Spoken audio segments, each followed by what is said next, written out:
Live from the Comcast Business Studios, 97.5, The Fanatic. John Kincade, Andrew Salciunas. This is Kincade and Salciunas, 97.5 The Fanatic and 97.5thefanatic.com. It is a football Friday. The Eagles will be taking on the Bucs on Sunday. We just don't know how many Eagles will be available. But that leads to a conversation today that might be uncomfortable for some of you. It's Kincade and Salciunas, 97.5 The Fanatic. This is Kincade and Salciunas. This is not about winning a game. This is about a bigger picture. No, this is about trying to get to a Super Bowl, getting back to an NFC Championship game. I always look at September in the NFL as survive and advance. And this team, the stuff that I'm not worried about is the stuff that they got to work on. Kincade and Salciunas. John Kincade, Andrew Salciunas. 97.5 The Fanatic and 97.5thefanatic.com. And a good Friday morning, Philadelphia. I'm Andrew Salciunas alongside my man John Kincade. Johnny, happy Football Fanatic Friday. And happy FanFest Eve. That's right. FanFest is tomorrow. Xfinity Live, 1 to 5. You can still get your tickets on 97.5thefanatic.com. It's just an open ticket rate. Whenever you want them, go get them. Rain expected to be out. Good. By early morning. And so we're feeling pretty good. Adam Joseph gave me a little heads up on it yesterday, which is great. And saying, it should be a completely dry event tomorrow. And I'm excited for tomorrow. Except the drinking. Well, of course, it will not be. That will not be a dry event for any of us. I'm excited for tomorrow because tomorrow you always get the feel of where the fan base is at, too, by what they're wearing.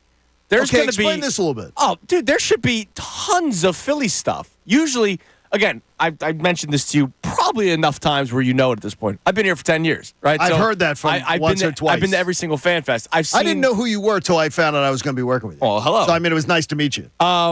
The Eagles gear was always the one that would always be worn at FanFest because that was really the only team early on in my tenure here because the Sixers were in the process. And it was post-Phillies run. Yeah, and the Flyers were in one year, out the next year. But the last couple of seasons, you started to see a little bit of a change. Now, during the summer months, the Sixers jersey always worked because it's the cutoff, and a lot of people wore the cutoff Sixers jersey.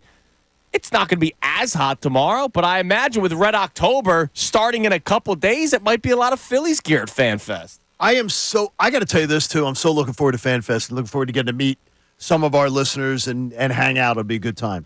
But I'm also looking forward to the fact that we've got not only a huge Eagles game on Sunday, but we get the bye week to lead into our first two games of the NLDS. Yeah, it's actually great timing. Which works out perfect. It's like they thought of us. But next week, how much fun is it going to be to watch playoff baseball with your team sitting there waiting to see who beats the hell out of each other to get there? Like, that's going to be – we've never experienced that. No, we haven't. Ever. We've been the team that's had to win the wild card round the last couple of years. And there was none of this stuff we didn't have to deal with this stuff as much back in the day, so this is going to be fun. I'm really looking forward to it. We got a great time of year, and it's great FanFest tomorrow. It'll be a lot of fun. Damn right it is. We can't wait for it. Now, you mentioned it. We got a great game on Sunday, Eagles-Bucs. The Eagles, of course, banged up. The Buccaneers even more banged up than the Birds. We'll give you all the injury reports as the show goes on. But I have a question today that might lead to some uncomfortable conversation.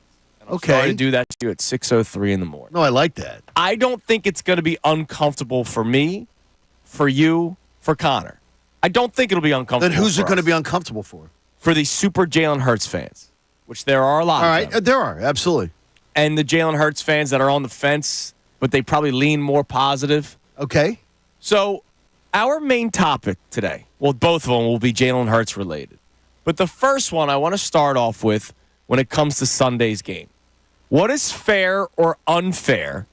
Not expectations, but demands. Sometimes we can say we want something, not, I hope something happens, or I'm thinking this could happen. No. What is something that you are demanding from Sunday when it comes to Jalen Hurts and his play?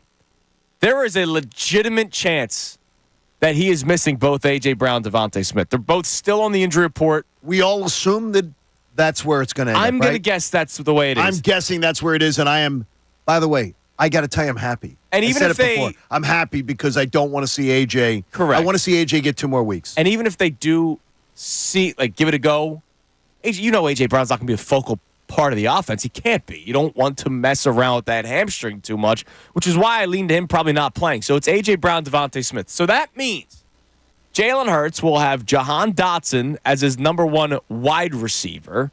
Right. Dallas Goedert as his number one tight end, who could end up being his number one receiver. That might be the guy that he targets. You can split him out anytime you want. Right, exactly. You still have Saquon Barkley, and you still have the offensive line, but you're not only just missing A.J. Brown, you're now also missing Devontae Smith.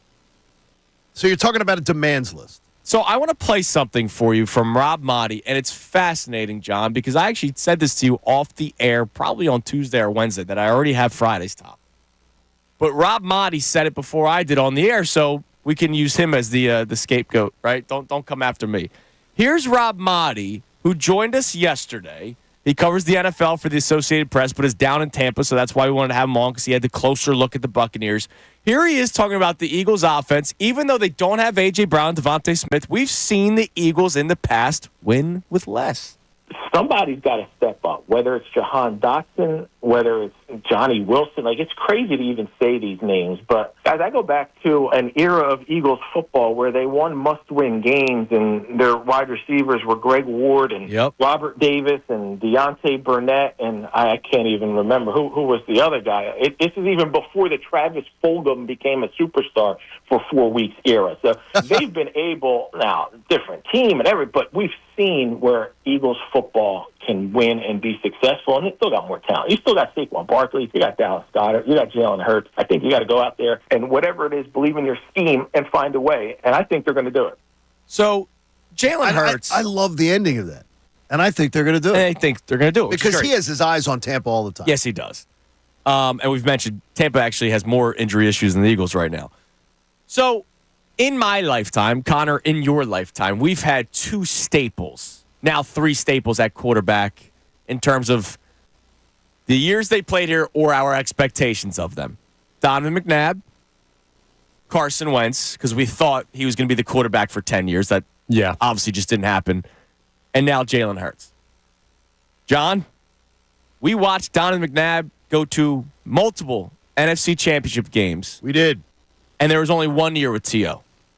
The rest of it was Brian Westbrook and Chad Lewis, a great offensive line, and then guys at wide receiver. And I don't know what I think it's one of the things where we don't realize how great Brian Westbrook was. Correct. In how much it was essential for Brian Westbrook to be the dual threat. Oh, absolutely. I mean, I think, but I'm not sure, like, some of our younger fan base knows the greatness of Westbrook. They may not realize exactly how, especially because numbers are different back then than today. Nicest thing I'll ever say about a Villanova person. I'm sure. This used to say he could tackle him on these airways. You still could. Nothing. The ultimate respect of just there were so many games where the opposition said, we got to shut down Westbrook. Right, absolutely. And they sometimes could shut down one part of his game, but they rarely shut down both. Yep. Carson Wentz. I look, he became a mess. But Carson Wentz had a 5-7 record and won 4 straight weeks in order to get to the playoffs with the wide receivers that you heard Rob Motti mention. Deontay Burnett, Greg Ward. Sure. Right, a bunch of just guys. Jalen Hurts has never had to play with that kind of adversity when it came to skill players around him. Right? He's missed A.J. Brown, obviously, but he never missed both A.J. Brown and Devontae Smith. This will be his first game of adversity in his NFL career as the legitimate starter of the Eagles where the 2 wide receivers are out. Saquon Barkley and Brian Westbrook, if you want to take a side, I would imagine a lot of people think Saquon Barkley is better than Brian Westbrook. Dallas Goedert is better than Chad Lewis. I think about the amount of games that Donovan McNabb won with lack of talent around him except for those 2 key parts. I think about the games that Carson Wentz won with 0 talent around him other than Zach Ertz to get to the playoffs. I'm asking for one game where Jalen Hurts, we don't have to have the conversations of, wow, any quarterback can step into this offense and play well because of look at all the weapons. I'm asking for one game of Jalen Hurts to go out there without A.J. Brown, Devontae Smith, but he still has 2 great weapons in Saquon Barkley and Dallas Goedert, and he still has a great offensive line in front of him. That's another staple that Donovan McNabb had. And if I'm ordering the quarterbacks, McNabb is still the best quarterback in franchise history, in my opinion. No, hands down. Jalen Hurts, I take over Carson Wentz. I don't think that's a debate. So he's somewhere in the middle amongst those three quarterbacks that all had to do. The other two had to do stuff with zero talent around him for seasons. He has to do it for one game. All right, I get you. Your tone, and by the way, I hear about this a lot at home. It's my tone. So I'm going to be very careful. Your tone to me sounds, and I'm just saying it, sounds, I don't believe it's going to happen. That's what it sounds to me. To me, I hear your challenge, and I think Jalen's going to answer it. Okay, great. I maybe have more confidence in Jalen, but Connor would be a better judge on that. You heard what I just said. The way it's phrased and the way it's positioned there, how do you hear that from him? It sounds more like a he better or else than I expect him to. Yes. Yes, I think that's how it sounds. And the thing is, so I want to know where your mind's at. Well, look. Where's your mind at, though? He is supposed to be a top 10 quarterback in the NFL, He is right? absolutely. He's paid like it, sure. And I've hated, let me make it clear, I've hated the Nick Wrights of the world, the Chris Sims of the world that say Jalen Hurts is only good because of the weapons around him, right? Well, this is one of those tests.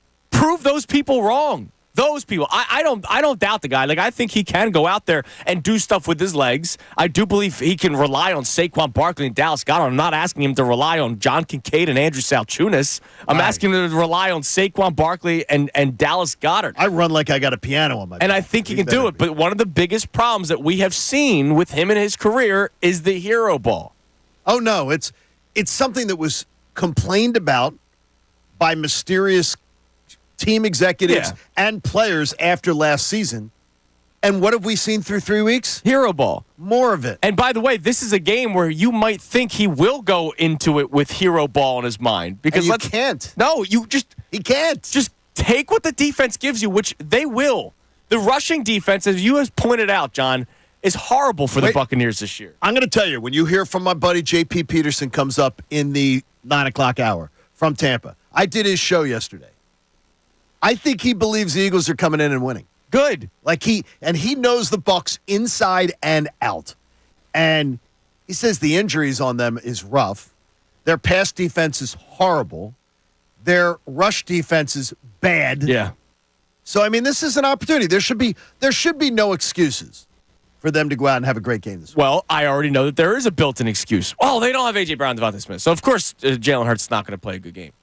Why? Why should that be our level of standard? Why should that be our line? Because it's totally fair. Right, but you know how I told you I'm going to be harder on Jalen Hurts this year. As you should. The contract is kicked in where there's been debates constantly about whether or not he's a top 10 quarterback, and I believe that he is. And I do think it's ridiculous when people put him at 15 or 16 in the NFL. I do believe it's disrespectful toward Jalen Hurts, and a lot of it has to do with the Chris Sims of the world saying if anybody played quarterback in Philadelphia, they would be successful because of the weapons around him. He does not have those weapons. He still has Saquon and Dallas Goedert, so let's not act like he's got nothing, right? Okay, He still has weapons around him. I am expecting him to, but I'm also demanding him to go out there and have a good game on Sunday. I'm not asking for throwing for 400. I'm saying to play a clean game. Well, what do you think Daniel Jones would do with this offensive line and these weapons? He's got one weapon. He almost passed for 300 yards last night, moved the ball, didn't turn it over. Yeah, well, the Cowboys at might the end. stink. Okay, but the Buccaneers defense is banged up. It's worse All right. than Dallas's. Okay, but understand. I think you're too caught up in perspective of what Jalen Hurts is, and this is not the week for that. All right? If you take away the top 2 targets for any other quarterback, elite or otherwise, in the NFL, the top 2 wide receivers are unavailable, nobody else is saying, hey, go have a good game. You're saying, let's survive this and find a win. I don't care how it looks, man. You might be without your right tackle, who we know affects the record of this team as much as any player on it, and your top 2 targets. So, yeah, I want them to win the game, but outside of that, I don't know how you can ask for any more from Jalen Hurts. Well, no, I'm not asking for, again, I'm not, like John just mentioned, Daniel Jones threw for almost 300 yards last night. I'm not asking for a 300-yard performance. I'm asking for Jalen Hurts to not turn the ball over 2 or 3 times Sunday. Okay. A.J. Brown or not. Devontae Smith or not. Don't throw into double coverage, right? Like, to be safe with the football. Execute long drives. John's been saying he wants the final score to hit at 3:55. I don't want the clock to be 4 o'clock. Yeah. Because I think if it's 4 o'clock or beyond, Eagles are losing. Game manage. right? Like just that's all I need. Okay. That's all I need Sunday. I want running clock. I want it to be a fast game. Fast. Get on that plane and get home with a win and enjoy your bye week. Like, I think an unfair demand is go out there and play a perfect game, throw four. Like, that's unfair. My idea of a perfect game, this should be your clean game. This is it. That's the top of my demands list. No turnovers. Okay. No turnovers. To me, that's that's almost playing a perfect game. Okay. No turnovers. No turnovers. Get out there, because I know Jalen's going to complete his passes. I know that he's going to make some plays with his feet. And JP will tell us later, he's concerned about Jalen Hurts beating him with his feet. Well, as they should be. And look, he's starting to look better, right? You're starting to see that he's maybe looking more like 2022, not as quick, but definitely quicker than last year. Yes. And last year was problematic. So our question today to start at 610-632-0975. What is fair or unfair when it comes to your demands from Jalen Hurts? He's the franchise quarterback. Okay, so it's okay to want something from your franchise quarterback. It's okay to say, hey, Expect a lot. I need that guy to step up, because you know that other quarterbacks, we have seen it. I'm not just comparing him to Patrick Mahomes. We have seen for years, I'm not even saying this year, your entire life, you have seen quarterbacks step up their game when necessary. I'm watching Josh Allen right now in Buffalo win with a bunch of dudes. Oh, no, he's just winning got with a bunch of dudes. guys around him. So I'm asking for 1 week of it. 1 week. I believe Jalen Hurts is the top 10 quarterback. Show it on Sunday. Top 10 quarterbacks aren't just because they hit their two best wide receivers. It's everything else that they do. Yeah, but Nick Sirianni the other day. Oh, that guy's just a winner. All he does is win. Then win on Sunday. all right, but let's live in a world where we come in here on Monday and Jalen Hurts found a way to win without Lane Johnson, A.J. Brown, and Devontae Smith. I don't care if he throws a pick. I don't care if he throws for 150 and one touchdown. Like, if he finds a way to win without those guys on the road in Tampa, that's an impressive win. No. You are not incorrect. I mean, there's nothing incorrect about what you said. But, Connor, it's not as hard to play a clean game as far as your quarterback not turning over the football as we're making it out to be. No, it is not. There are many quarterbacks who will go on their ledger and go, wait a minute. They started 17 games, and they played 8 clean games. They played 7 clean games. I've seen Jalen Hurts be the worst in his craft at turning the ball over. I don't think it's a lot to ask to say, I want a 0 in your turnover department. Stop coughing the ball up. Stop carrying it like you're reckless. Stop. Pay attention. Yeah. Pay attention to what you're freaking doing. I just look at it totally different. If we're going to ask this guy to up his game and play a cleaner brand of football, to do it on the week that he loses his top 2 targets and his right tackle is not the time where I'm going to expect more from this guy. I'm going to expect surviving and advancing is good enough for me. And surviving and advancing could be, 15 of 21 for 140 I like yards. what you said. Yeah, I mean, it can be that. That's all. Right. Dude, I'm not. Again, I don't want people to think, oh, Andrew wants him to throw for 400. No. Win a football game, but don't turn the ball over 2-3 times. Well, That's fine. What if I tell you right now, they're going to score more points this week than they've scored the last 2? I would love that. I believe that would make They me better smile. score more than 15 or they're not coming home with a win. Well, yeah, that's true too. So what is fair or unfair when it comes to your demands of Jalen Hurts this weekend, knowing that they might be without A.J. Brown, Devontae Smith? 610-632-0975. Our other question, it's a big Jalen Hurts show today. Are you happy with how Jalen Hurts has played so far? Yeah. I mean, Through 3 weeks. B. Yeah. I'll give him a B. And I think that's I'm fair. certainly not. I've heard people that are like much more vitriol than any opinion that's come out of your mouth. No, I say B. I hate that I said it, but I said it earlier this week.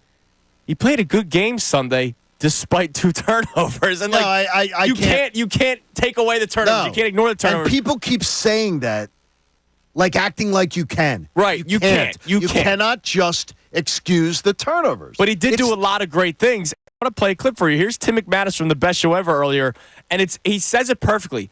It is so hard to analyze Jalen Hurts through 3 weeks so far this season. It is kind of conflicting to analyze him right now, Ty, because He is number 4 in passing yards in the league right now. He's number 1 in off-target completion rate. So he's throwing like the most accurate ball out there right now. His rate against the blitz is super high. Like he's 30-plus points higher in QBR against the blitz right now than he was in 2023. So we've seen like these really big growth spots for Hurts. The other side of that is really the turnovers. So he's tied for second right now in turnovers behind only Will Levis. He's on this streak that is like he has the most turnovers in the NFL since week 13 of last year, and the most consecutive turnovers, 7 straight games with an interception, which is the most since Ty Detmer in 1996. So these are numbers that contrast in a way that speak to the good and bad that we've seen. I think that there's room to be optimistic with Hurts because he is showing that he is improving in some critical areas. And it really comes down to now, all right,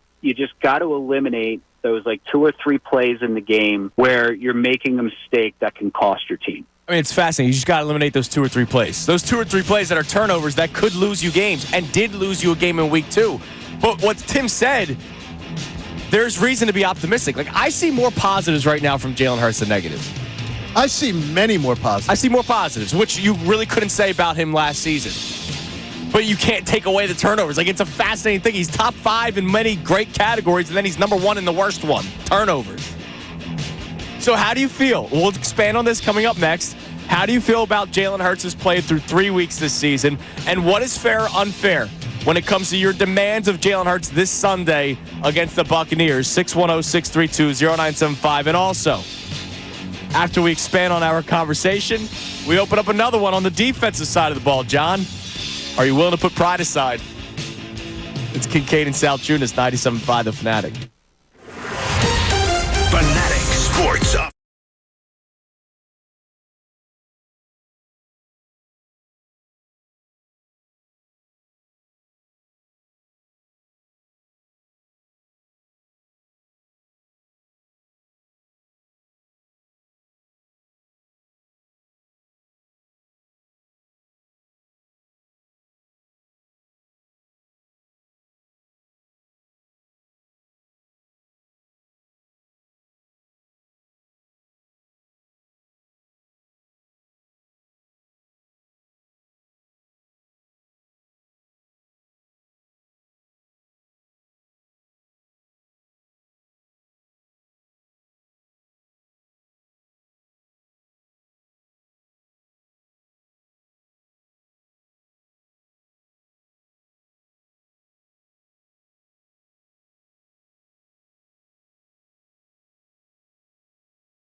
Day tomorrow. So, like you said, John, it's FanFest Eve, which is very It exciting. is. All right, I want you to expand a little bit on the second topic that we brought up. Are you happy with how Jalen Hurts has played through 3 weeks this season? That clip that we played from Tim McManus last segment, it's fascinating, right? Because he's fourth in the league in passing yards. Tim said he's, number one in, off target? I don't know. It's one of the new stats, right, that they throw out there. Where I don't need all the new stats. Yeah, but he's number one at it, which, yeah, hey, I don't need any made-up stats. Go Eagles. Yeah. But with all the good, there's also the bad, which the biggest blemish for a quarterback is turnovers. And he's number one in the league for turnovers. So through 3 weeks, are you happy with how Jalen Hurts has played? I said B. And B solid. I mean, solid. I honestly clean up some of the stupid stuff. And the fumble last week. That fumble last week was stupid. Like, that's something I expect a rookie to do. It was reckless. You're not protecting the ball, and you're reckless, and you have what I worry about is his spidey sense. Like, I don't think he's shown this year good awareness of somebody's on my backside, and I got to be really careful. He might not be used to not being able to beat these guys with his legs. Not a bad theory. That was an edge rusher that caught him from behind. No, not a bad theory. And maybe that's what it was. Could be. But overall, if Jalen doesn't fumble the one, and doesn't throw the stupid interception the first drive in the Green Bay game, that could have set things up really poorly for them. Take those 2 interceptions away, I'm giving him an A-. But then it goes back to what we've said numerous times. You can't. No, I can't. And I'm not. And I grade heavily on the turnover. Right. Oh, absolutely. Like, to me, you can't look. God, good for them. They've lost the turnover battle in all 3 games, and they're 2-1. No. I got worse for you. What's They've lost worse? the turnover battle for 11 games. What? 11. Wait, we're on an 11 They haven't game won. winning They have streak? not won. Or would They have that not be a losing won. streak? They have not won the turnover battle. I believe it's 11. Oh my God.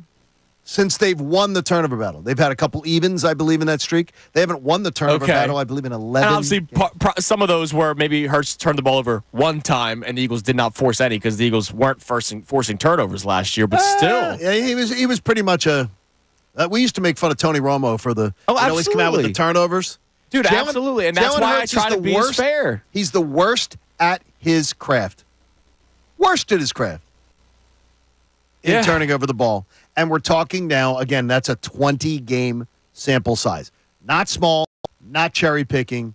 It's a problem. So, Connor, how have you felt about Jalen Hurts' play through 3 weeks this season? Again, our 2 topics. What is fair or unfair when it comes to your demands of Jalen Hurts this Sunday against Tampa Bay Buccaneers, knowing that they will be without probably both A.J. Brown and Devontae Smith? When we get official word, we'll obviously react to it. And then the other question is, the first 3 weeks in general, are you happy with the way Jalen Hurts has played? 610-632-0975. Your thoughts, Connor. All right, stay with me on this. Okay. But if Jalen Hurts was a meal, I would be satisfied. Like, I would be full. But I'm not going to Yelp and giving this crazy review about how good it was. Like I do with the Wendy's breakfast burrito. He has exactly. Like, he has accomplished. I have Yelped. Have you? Yeah, you've heard. You would be a Yelp guy. Has he accomplished what we've needed him to accomplish to this point? I think the argument is yes, based on record alone. You're 2-1 with the kind of weird start to the season, right? But accomplishing what you need him to and going above and beyond to the level of the quarterback we think he should be and what you'll need him to be in order to accomplish the larger goals this season, I haven't seen that yet. So I am satisfied with Jalen Hurts' performance, but I'm not raving about Jalen Hurts' performance. I don't think that's I think that's reasonable. I think it's reasonable. I think it's a little you're showing grace. I do think it's a little soft. And I think you're showing grace because of 22. Is that fair? A little bit. Because that's where I can't get 22 out of my mind. No, that's what we keep on going back me, to. Jalen Hurts, I fell in love with Jalen Hurts Super Bowl Sunday of Super Bowl 57. Oh, I hear and you. I'm always going to know that was in him. But it goes back to, remember a couple of weeks ago, there was the ESPN overnight. I forget. I don't remember if it was Marcus Spears. I forget who said it.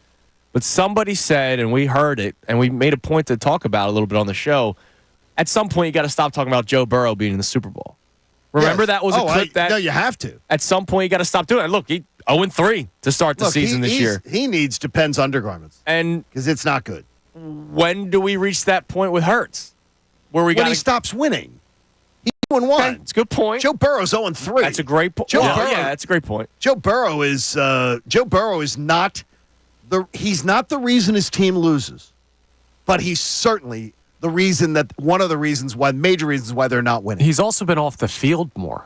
That's the thing. true. He's Been less too. available, and he wins less. So that's why that conversation exists with Joe Burrow. Like Hurts. Oh, I'm not saying we're there yet with Jalen. No, he has satisfactory marks so far this year. He's done what he's needed to do, but it's similar to what we talk about with the Phillies and the World Series being the goal. Good isn't good enough. And that's the truth with Jalen Hurts, I think. Right. He's been good. Good isn't good enough for Right, what if you want to win a accomplish. Super Bowl, right? You got to be great. All right, so we'd love to get people to talk about this on our text line or phone line 610-632-0975.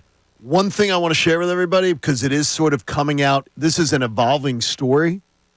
3 different of the local Tampa TV stations. Mm-hmm. The Tampa area is right now experiencing the worst storm surge in over 100 years. That's horrible. And the water is still rising. And Tampa was a lot less populated in 21 and 1848. They're the only storm surges that are less than this one. Wow. That are more than this one. It is a disaster right now in Tampa. Yeah. There is a chance this game could be moved. And that they could. because the field itself may be. Well, the stadium area that if you've been to Tampa, Yeah. Dale Mabry, the main drag, Dale Mabry's underwater. Oh, jeez. And I brought it up to you guys yesterday off the air. Like, it takes thousands of people to put on an NFL game. They don't have those people there right now. This game could be moved, Location or date? location and date, and the Eagles wouldn't care because it would invade their bye week, like if they had to push it back. But this game could end up having to be moved. if they push it a day or two, Lane Johnson, A.J. Brown, Devontae Smith, do you have a better chance they play? I got to tell you right now, as they say it is, emergency personnel is on full alert for the next 72 hours in Tampa. Oh, yeah. So that means the scenes are horrible. every single policeman, every single thing.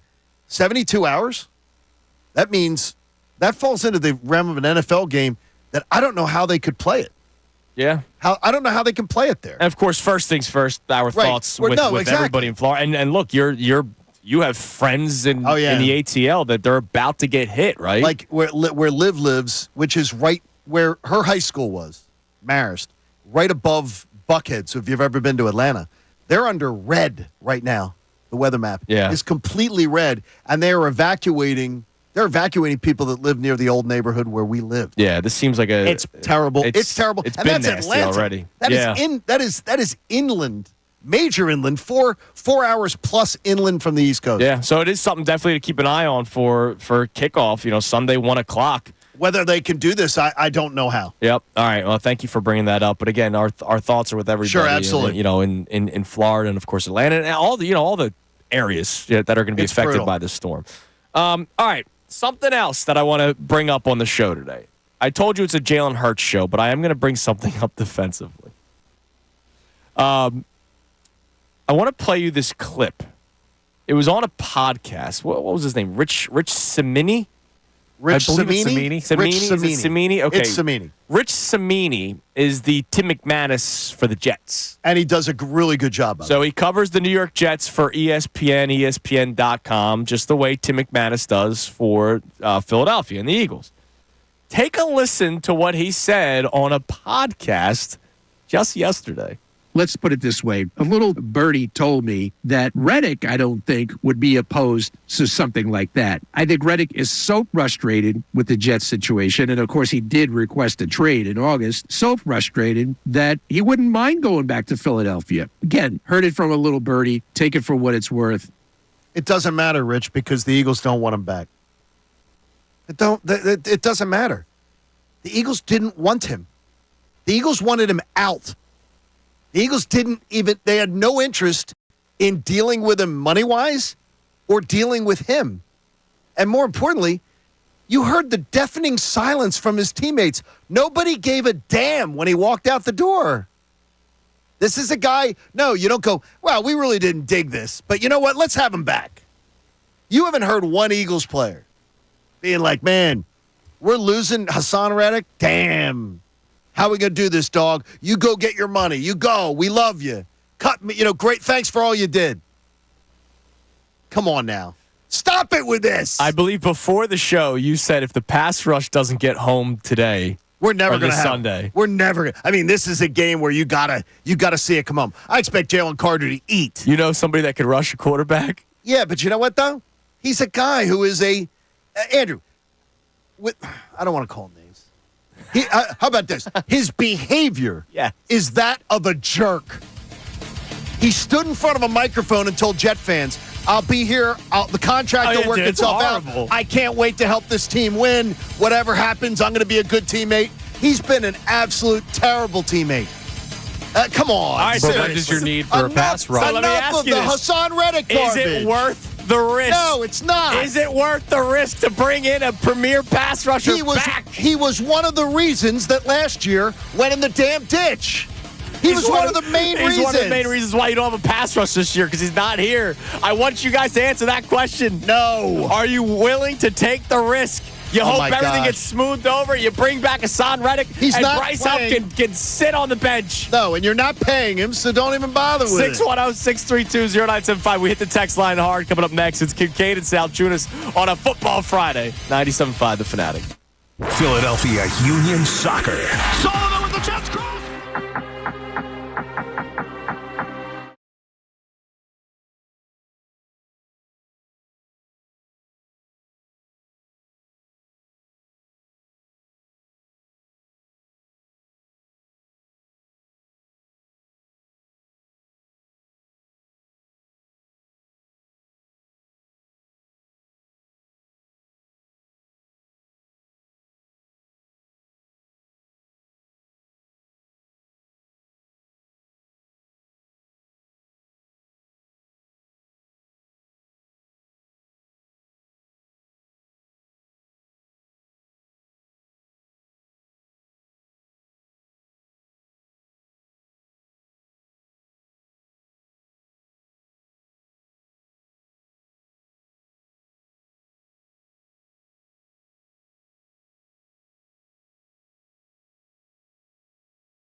97.5 The Fanatic.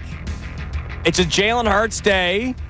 What is fair or When unfair? is it not, honestly? Well, no. It's You know been what Nick I mean? Sirianni radio for the last 2 weeks. But what is fair, unfair? Your demands of Jalen Hurts this Sunday against the Tampa Bay Buccaneers, a team that he has not had the most success against, especially at Todd Bowles' defense. And he's doing it without A.J. Brown, Devontae Smith, most likely this weekend. Nothing official, likely, but most yes. likely. And look, I made the point. I played the audio from Rob Motti. I'm asking for one good game, clean game, not 300, 400 yards, a clean game from Jalen Hurts when I've seen Donovan McNabb win playoff games with Todd Pinkston and James Thrash. I watched Carson Wentz, who we all think sucks, win 4 straight games to get to a playoff with Deontay Burnett and Greg Ward. Jalen Hurts will be without, most likely, A.J. Brown, Devontae Smith. He'll still have Saquon Barkley and Dallas Goedert and that offensive line. Just play a clean football game. If you lose because you can't score 28 points, fair. I'm not going to rip Jalen. I'm not going to say, Jalen, you need to score 28 points. Just play clean. Don't turn the football over, which then leads to a loss. He's going to score more than the 21 he scored on the Monday night game. He's going to lead to scoring more than the 15 he scored last week. It's going to come borderline of being their highest scoring game of the year. I'm telling you right now. And that means he balled out, baby. And I believe Jalen can answer this call. And I think Connor's analysis earlier, I think was very, very, very, very fair. A lot more grace on the turnover stuff than I have. But what I would say is that Jalen Hurts has it in him, and I think he's ready for the challenge. I really do. All right. And are you happy with how Jalen Hurts has played so far this season? And we just opened up another conversation. Is it worth the risk of bringing in Hassan Reddick? Because a little birdie told Rich Cimini, who covers the Jets for ESPN, that Hassan Reddick is at the point where he's welcoming a return to the Eagles. Now, are the Eagles welcoming him is another, He'd absolutely welcome a I'm return. sure he would, He'd welcome a return somewhere, but the Eagles aren't going to pay him. And more importantly, the other day, he gets trashed by Aaron Rodgers because his agent starts trashing Aaron Rodgers and saying, I hear it's a mess in the Jets locker room and everything. And Aaron Rodgers and his reps are going, yeah, he's not in our locker room. Yeah, this guy's not playing for the Jets. He's conducting himself like an ass. Yeah. And it kills me because he's an Al. He's a fellow Al. And I respect the hell out of his game. And he's a walking double-digit sack guy. And you know what? Bring him home. And you know what everybody in the NFL's doing? Letting him sit. Nah, we're good. Why? Think about that. Yeah, you're right. Think about how many teams could use a elite pass rusher, and they're like, yeah, I'm good. Eagles might need him. Eagles might need it more. You can have him. But there's a ton of teams out there who need a pass rusher. And they're like, yeah, we're good. He can stay home. Because that's the kind of guy he's Till proven the to trade be. deadline. He's Maybe proven that's to be. something to keep an eye on, Could too. be, yeah. All right, Connor, what do we have on the text line this morning? You can text the show. You can call the show at 610-632-0975. It is a Football Friday, Fanatic Friday. So Andrew Zacchecko joins us in the 8 o'clock hour for the entire 8 o'clock hour. Your buddy J.P. Peterson, hopefully he can give us some insight on whether or not the game's actually happening. Yeah, and that's the key is that, I don't know. I mean, right now, and it does seem secondary, as you point out. Yeah, of Great course. point on your part. But, look, does it's seem still something secondary. to talk about. Sure it is. He'll join us at 9:05. But what do we have on the text line so far this morning, Connor? Eddie from Camden checks in. Simple text here. One line. Rams won without Cooper Kupp and Puka Nacua. Yes. That bar has been set by Matt Stafford. This year. Yeah. And look, I still believe that Matt Stafford is a severely underrated quarterback in this league. And when we've done our list, I actually had Matt Stafford ahead of Jalen Hurts until he proves that he can't play anymore because Matt Stafford seems to have been on the verge of retirement like 3 or 4 different times. That happened this year. And a lot of people take exception when you hear Stafford above Hurts. Well, if you think Hurts is better than Stafford, and Stafford just did that, why can't Hurts? Whoa. By the way, Brock Purdy just did it without everybody. He lost, but they did it without everybody. You can't put look, right now, I'm not sure you can put Hurts ahead of Purdy. No, and I'm not thinking you can. And you absolutely cannot put Hurts ahead of Matthew Stafford. You can't. No, he's got so much more to prove. And hopefully it'll come. Dude, Brock Purdy, I don't like talking nicely about Brock Purdy, but I might have to because he might be good. He threw 3 touchdown passes, no picks. 73% completion percentage last week, 292 yards, a rating of 137.1. with Jawan Jennings. Yeah. Good game. We people mock Brock Purdy. They Here. mock him. They mock him like, oh yeah, he's a bum. He's nothing.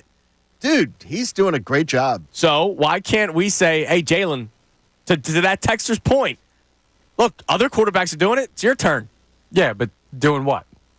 Like, go out there and win. That should be the only bar. That should legitimately be the only bar. Yeah, I don't look, care what the performance is. Look, I know. All right, here was Matt Stafford's line, and then we'll continue this conversation on the other side. Here was Matt Stafford's line from that game without Puka Nacua, without Cooper Kupp. 16 of 25, 221 yards, 1 touchdown, 0 picks. That's not perfect Hall of Fame game, but that's what I'm saying. I don't want somebody. Oh, Andrew wants Jalen to have his career day. No, you're not saying that. Do that. 16 of 25. I'm pretty sure I said 15 of 21 I think 16 earlier. of 25 with this receiving core, I can accept it if it leads to a win. Who gives a damn? Yes, absolutely. That's all I need, right? That's all I'm asking for.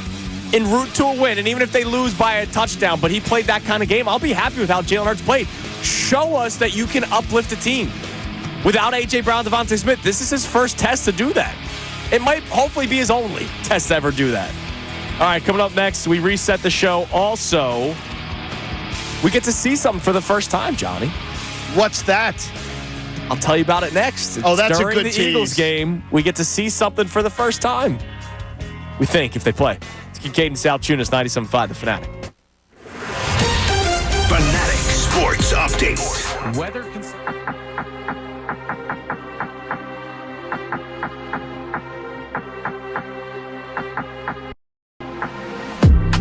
moment more with FanDuel and official.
Salciunas on this Friday morning, a football Friday.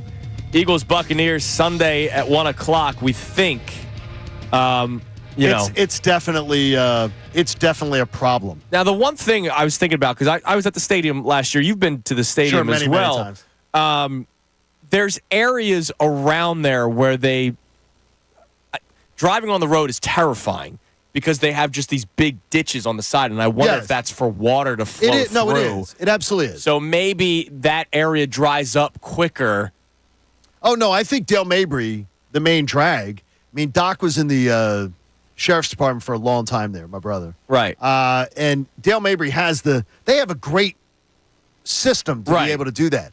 The parking lots at Raymond James, many of them are dirt. Oh yeah, a lot Dirt of them and are just grass. lots. Yeah, like Dirt and grass. Somebody owns the lot, or the township owns, the county owns even the lot. Even main parking lots that where we park on cement here, or macadam or whatever they call it, they're parking on dirt and grass. Those lots are going to be soaked. Oh my God! I don't know how you're going to put big vehicles or anything like that. Be a fun tailgate if they can have it, dude. It's going to be interesting to see if this game's played. Oh, by the way, when do the Eagles travel down? Saturday. They do fly down Saturday. No, they always would travel Saturday morning, right? And probably fly down. They probably fly down like Saturday morning, or lunchtime. Yeah, and obviously they're I don't know. They're private flights, so it's not like they have to worry about. I got to tell you right now, backups. I'm just seeing the destruction. Like for our friends who listen to the station, who go to Clearwater every thing. Oh, it's sad. I just looked some stuff up. It's Clearwater storm surge right now is at 6 feet. They have the highest recorded is not 5 feet in Clearwater. Yeah. They're now at 6 feet. There is stuff underwater. Complete businesses underwater. The doors of businesses, the water's higher than the doors. Yeah. I feel terrible for all the people down there, and we love that area. Yeah, I was thinking about Coco's, which is the great bar that we did a lot of stuff with Philly sports trips at. I mean, it's a small bar. Like, dude, I got family down there. My dad was born and grew up in Pinellas County, like the exact one there. It is the record. I mean, just think of it as that the modern era, 100+ years. It is not this Tampa. The Tampa area has not seen a storm of this storm surge in 100 years. Wow. 100+ years, and only 2 have ever been recorded bigger. Yeah. So our thoughts are obviously with everybody down in Florida, safe, Atlanta, everyone that's in the heart of this storm.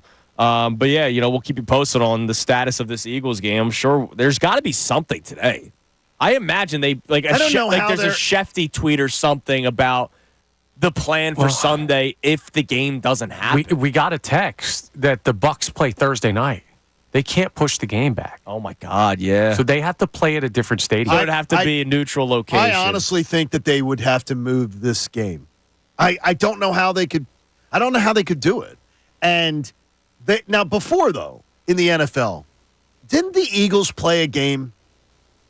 Did the Eagles play a game in somebody's stadium? Some NFL team got screwed having to play a game in somebody else's stadium. Well, did the Vikings' roof collapse, and then they had to play somewhere else? Yeah, I mean, there's situations like this, and I'm sure some of our texters remember them, where games had to be moved. I don't know how, hearing these stuff from that, and that's why we'll talk with JP in the 9 o'clock hour. I hope he's okay, and I hope his family's okay. Yeah, absolutely. All right, so our topics today at 610-632-0975. What is fair or unfair for you to demand out of Jalen Hurts this Sunday, where he may be without A.J. Brown, Devontae Smith? I already hear the built-in excuses, and look, they're fair to have. Like, I'm not expecting Jalen Hurts to have a career day without those 2 top weapons, but we talk about Jalen Hurts as if he's a top 10 quarterback. We have had callers calling to the station, John, saying he's the 3rd best quarterback in the NFL. Oh, no, we have. Yes. The Kincade and Salciunas regime.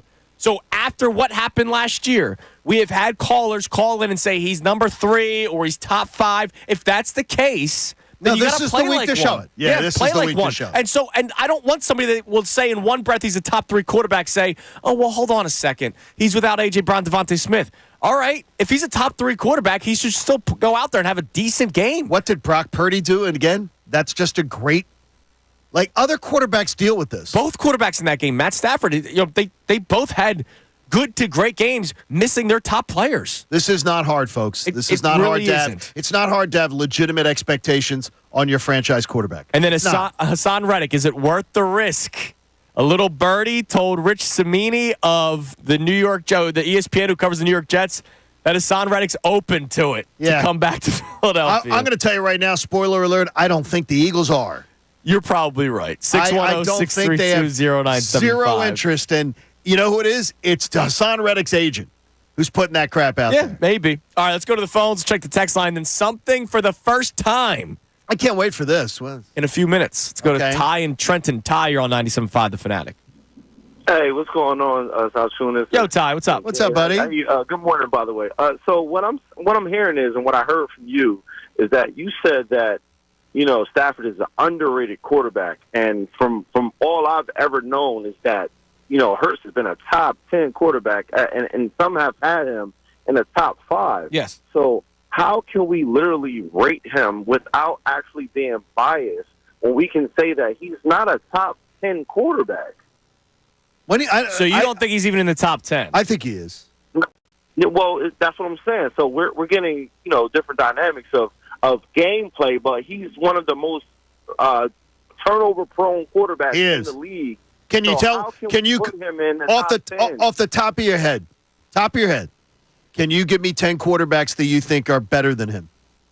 Off the top of your head. I can give you. Okay, give it top to of me. my head. If you're asking for it, yes, I can do it. Okay, give it to me. All right, so we're going to Lamar. Okay. We're going Bills quarterback. We're going, Allen, that's Cowboys not bad. Yeah, we're going Cowboys quarterback. We're actually going. I'll let that pass. Okay, that's fine. That's 3. Okay, so we'll go with Stafford. Okay, I think Stafford's a slight. Obviously, you have Mahomes. Mahomes is there too. Okay. Yeah, Mahomes is there. All the. Okay, no. Now you got 5 though. Now you got 5. You got 5 more to give me. Right. So that's the 5, and then we'll if anything, we can go Love without the turnovers. No, we can't go Love. Jalen Hurts just outplayed Love. No. Jalen Hurts. Yes, he outplayed. Yes, he did. Yes, he did. He outplayed him. Did the defense cover? No, he outplayed. No, he outplayed Love, and he's better than Love, and he has a far better resume of success than Love. No, you're not getting Love. Go on. I guess that's what you would go with Dak. So I can. I gave you Dak. So I gave you Dak. So outside of you got 5 more to give me. You can. You got 5 more to give me. Come on now. You're wasting time. We're not getting anywhere here. You don't have 10. Thanks for you the don't call. have 10. You can't name 10. Look, that's the bottom line. Look, I gave you 5, and I even gave you Dak on that. You're putzing around there. You told me Brock Purdy. I think right now I'd give you Brock Purdy. I think I would give you Brock Purdy. And even if you put him right at 10, that means he's still a top 10 quarterback. That means he has to uplift his team during certain moments. I mean, look at the NFL quarterback situation. He's a top 10 quarterback. Even if you go, I'll go Aaron Rodgers at the end of his career. Last 3 years, I think I'd take Jalen Hurts' last 3 years. Yeah. But, I mean, come on now. He's at 5, and he's doing the I got no idea. What do we got on the text line, Connor? I'm curious where people fall on this because Jalen Hurts, I know he is a guy that has majority support in Philadelphia, and then there is a lunatic fringe who I think go over the top one way or the other. There's some people that hate him over the top. There's some people that love him over the top. Let's face it, he turns the ball over way too much. You can't take that away from him, right? You can't. But there are also good things about Jalen Hurts that he has shown so far this season. In a game like this, without A.J. Brown, Devontae Smith, there's got to be more good than bad, or you're going to lose this football game. What we got, Connor? Blaine in Kentucky says, for this game, what I need to see from Hurts is for him to try not to be Superman. Realize how good this defense is playing and lean on them. Most importantly, no turnovers by Hurts. Take what little this good Bulls defense gives you and don't force it when nothing is there. Yeah, I mean, no turnovers is... It's not a lot to ask. It's not. It's not a lot clean to football ask. game. Like it's and again though, you get what your whole premise today just played out though in that text and the last caller. You got people that go to the extreme of, he isn't a top 10 quarterback. It's up when it literally he can't give me 5. He struggled to give me 5, and I know he wanted to say Joe Burrow. I know he wanted to say Joe Burrow. He was just waiting to say it, and he didn't. He absolutely couldn't get it out of his mouth because that is a big no right now. Look, he is a top 10 quarterback. The question is, how high up is he on the list? And do Patrick Mahomes in this situation, even without A.J. Brown, Devontae Smith, I believe in Patrick Mahomes to go out there and find a way to win a football game. I just put him in no conversation. Right, no, I got you. But there are quarterbacks in this league that we just saw it, right? Like, I'm not going to sit here and tell you that I think Brock Purdy is some incredible quarterback, but I just saw him almost win a football game. He played flawless, missing Christian McCaffrey and Deebo Samuel and guys on his offensive line. We saw Matt Stafford beat Brock Purdy without both Cooper Kupp and Puka Nacua. I've seen quarterbacks win games missing one or two wide receivers in the past. I saw Don McNabb put together what I believe could be a Hall of Fame career with nothing. Yeah, but I think you guys are complicating this. You just have to win. Like, winning is enough. If you added an interception on the Matt Stafford's line and winning that game without Nacua and Kupp, are we looking at it any different? No, but Matt Stafford, and I get your point on that. But I just want to see an intelligence in his game that has been surprisingly missing since 2022. Right. I just don't think this is a week for it. I think I don't want to see hero. That. You don't have to do hero ball when these are your weapons. Well, you don't have to play. You don't have to play hero ball because forcing a ball, he forces the ball all the time to A.J. Brown. Right. Way too much. There's nobody that you should be. Oh my gosh, I gotta force it to someone. You're not locking eyes on Johnny Wilson. You got to be willing to punt in this game and say, look, a punt is not a bad thing. Sure, but there are dueling schools of thought when it comes to that. You might say, okay, don't play hero ball, just take the safe options. But what if you can't get somebody open? What if there is no real safe option? Throw the football away. Don't turn the ball away. Okay, then what? You're going to lose the game by waiting for something to happen? Or do you want your quarterback, who we're expecting to go out and prove he's the reason you're winning games, to make a play? He's going to have to try to make plays. Yeah, but I don't expect their offense, Tampa Bay's offense, to be I don't expect them putting up a 30-point. Okay. They put up a 30-point effort. I expect them to be in the 20s. Right, but it's maybe hard for Jalen Hurts to go into the game and say, well, I need to score 20 points. Like, he doesn't approach things that way, and he shouldn't. If he thinks he has a play, he's going to try and make it. And that's why I'm looking at this as... Right, but sometimes when you think you have a play, it's not smart thinking. Like, he thought he had a play with Devontae Smith. Okay. Tyrann Mathieu was right there, his intercepted. Right, and you get a chance to make up for that with the right complement of players available. But if you've got nobody... The first interception in Green Bay, horrible. Yeah. Horrible throw. I agree. We're not disagreeing on any of this. So, I mean, he just needs to stop doing stupid stuff. Okay. But and this is not the weekend to be forcing things to inferior talents. If you're telling me I'm forcing the ball to A.J. Brown, saying, I think in a tight window, A.J. Brown's going to come down with it, make a play. Devontae Smith is going to make a play. This isn't the weekend for that. Well, why do guys play hero ball? Because they think they need to. Well, that's part of the reason. And he could very well think he needs to, considering his top two wide receivers are out. Well, his organization has told him over and over again that the hero ball, even people anonymously, players and coaches, he needs to stop it. But does that translate without A.J. Brown, Devontae Smith? Because that's one thing when you have your two guys that are going to make you enough plays to win the game if you just protect the football. Does that transfer over when you don't have those two guys? Well, clearly the offense changes a lot. Oh, it absolutely does. Clearly it changes a lot. So, but my biggest thing, Connor, is that he just needs to be smart with the football this weekend. Okay. He does. Like, he can't take certain risks with Jahan Dotson and Johnny Wilson. By the way, I believe he's going to, too. Yeah, I really do. Yeah. I think that this is a great opportunity because I think Jalen is understanding the greatness of Saquon Barkley now. Oh my God, yeah, and Dallas Goedert last week, right? I think look what happens when you throw it to him. Is that when Dallas Goedert? Well, also too, they designed a ton for Dallas Goedert. Yes, they did. I have full, and maybe it's blind loyalty. I have full trust that Jalen is going to be able to put together a game today that's going to give them a win on Sunday. See, I know you want to be there. I know you want to join me. Well, no, you're not, though. I want to take this call. Okay. This is what I want to do because this is where I don't necessarily know if it's a fair conversation to have. Okay. To thyself. Okay. Let's go to Leonard in Philly. Hello, Leonard. Oh, good morning, guys. What's up, Leonard? Hey. I see what you want to talk about, so have at it. God. Okay, so Listen, I called not too long ago about looking at Jalen Hurts through a different lens and how every other certain quarterbacks like Josh Allen get viewed a little differently. And I think if you look at, let's go back to the interception from last week. Brian Balding and some of these other analysts said that interception was not Jalen Hurts' fault. Now, No. Greg Olson did the game. Greg Olson said flat out, it was probably a pass pattern and a play that should have been drawn up for more of a bigger body at the time. Agreed. But he also said flat out, Jalen has to see that and not throw the ball. So that's not – you're giving him a free pass. Olson's doing the game. He goes, he has to see that and not throw the ball. Especially, Leonard, when his first read, and you saw it, was Jahan. He looked right at Jahan Dotson, who was wide open, and then he turned and fired at Devontae, and it got intercepted. And that last second turn and throw, he doesn't see Tyrann Mathieu, who's right there waiting for the throw to come that way. Like, Mathieu read the whole situation. It was a great play by Tyrann Mathieu. It was a great play, and it's not a terrible interception. No, it's not the worst interception, but to sit here and say it's Devontae Smith's fault right away, not true. You're defending Jalen.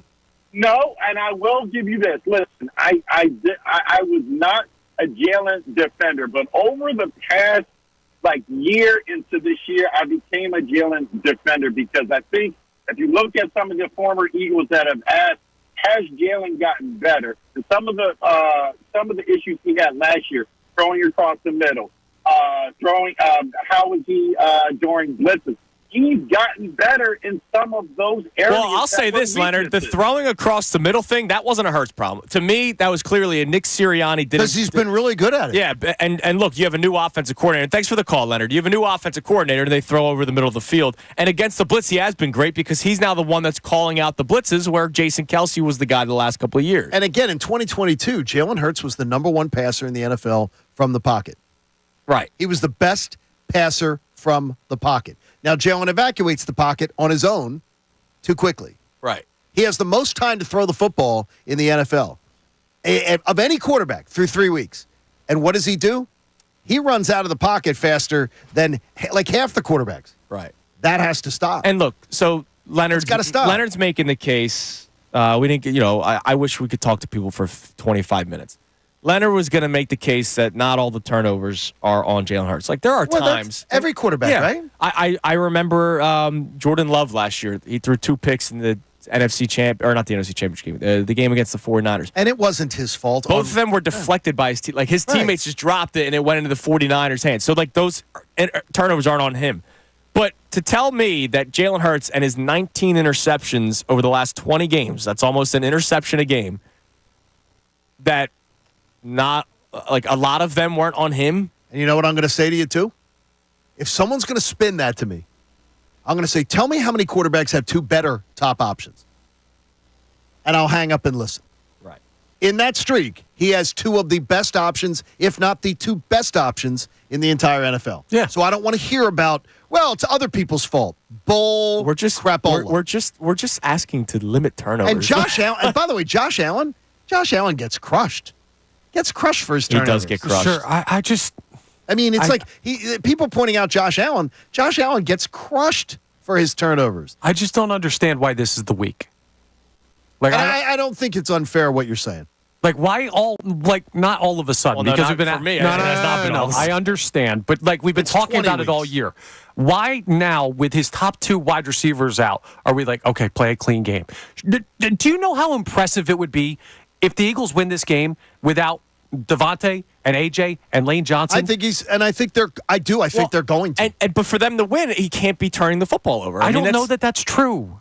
He could have a turnover in this game. The bottom line is do what you need to do to win, whether it's ugly, pretty, whatever. Survive to the bye week. If you're 3-1 going into the bye week, we will deal with this on the other side. This is a try and have a pulse in this game type of conversation that we should be having, in my opinion. And instead, we're setting a bar for Jalen Hurts somewhere? Setting a bar for the franchise quarterback. Yes, I'm setting the bar for a top 10 quarterback to go out and have a good football game. Okay, with nobody, dude. With Jahan Dotson, who hasn't done anything. And Dallas Goedert and Saquon Barkley and a top 5 offensive line. Yes. Guess what? This is Connor, you will admit, this is a hell of a lot better situation than we saw Carson Wentz lead this team to the playoffs with what his options are. Absolutely. Jalen Hurts has much better options. And guess so, what? I mean, we shouldn't expect And I the think bar Hurts is loaded better than lower. Carson Wentz. So go out there and win a football when Carson game. Wentz was doing that, we weren't saying, well, Carson Wentz needs to put up this many yards or do this. We were saying, how impressive is it that he's winning?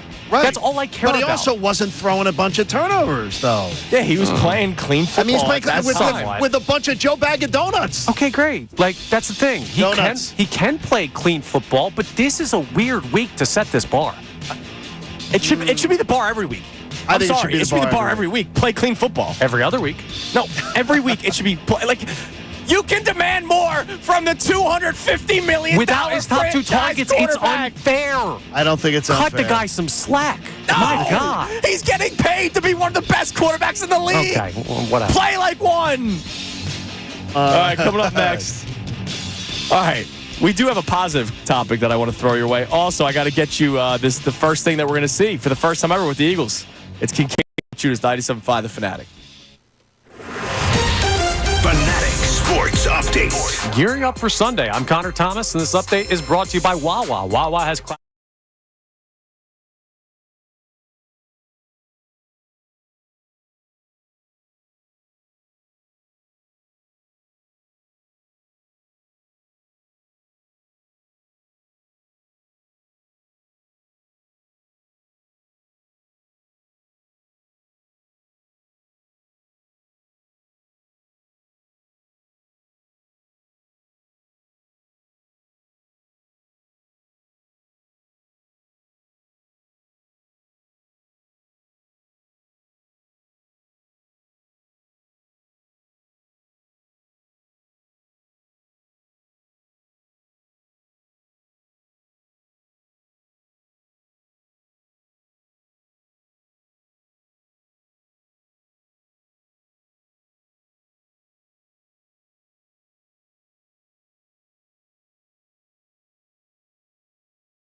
By the Bet Parks app. You know they've got pre- and post-game shows with Seth Joyner and Derek Gunn live at Parks Casino every game day. Got to be 21. Gambling problem? Call 1-800-GAMBLER. It is 7:30 on Kincade Salciunas here on 97.5 The Fanatic on a football Friday. I just sent out a few text messages to some of the great reporters that cover the Eagles to see if they've heard anything about the status of Sunday.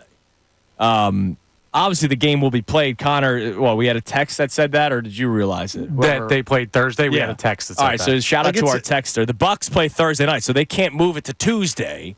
I was looking around at like some of the teams that maybe you could play in their stadium. Jacksonville's on the road. Saints are on the road. Well, you can't go to Florida. Yeah, Well, you're going to have to Jacksonville go more. was just, Jacksonville, the storm It's just more came through there. inland, right? So Yeah, but it's on still the right side of the state. No, but it's still, Jacksonville still. Okay, well, the took a Saints run. are away. They're in Atlanta against the Yeah. Falcons. Maybe you go to the Superdome.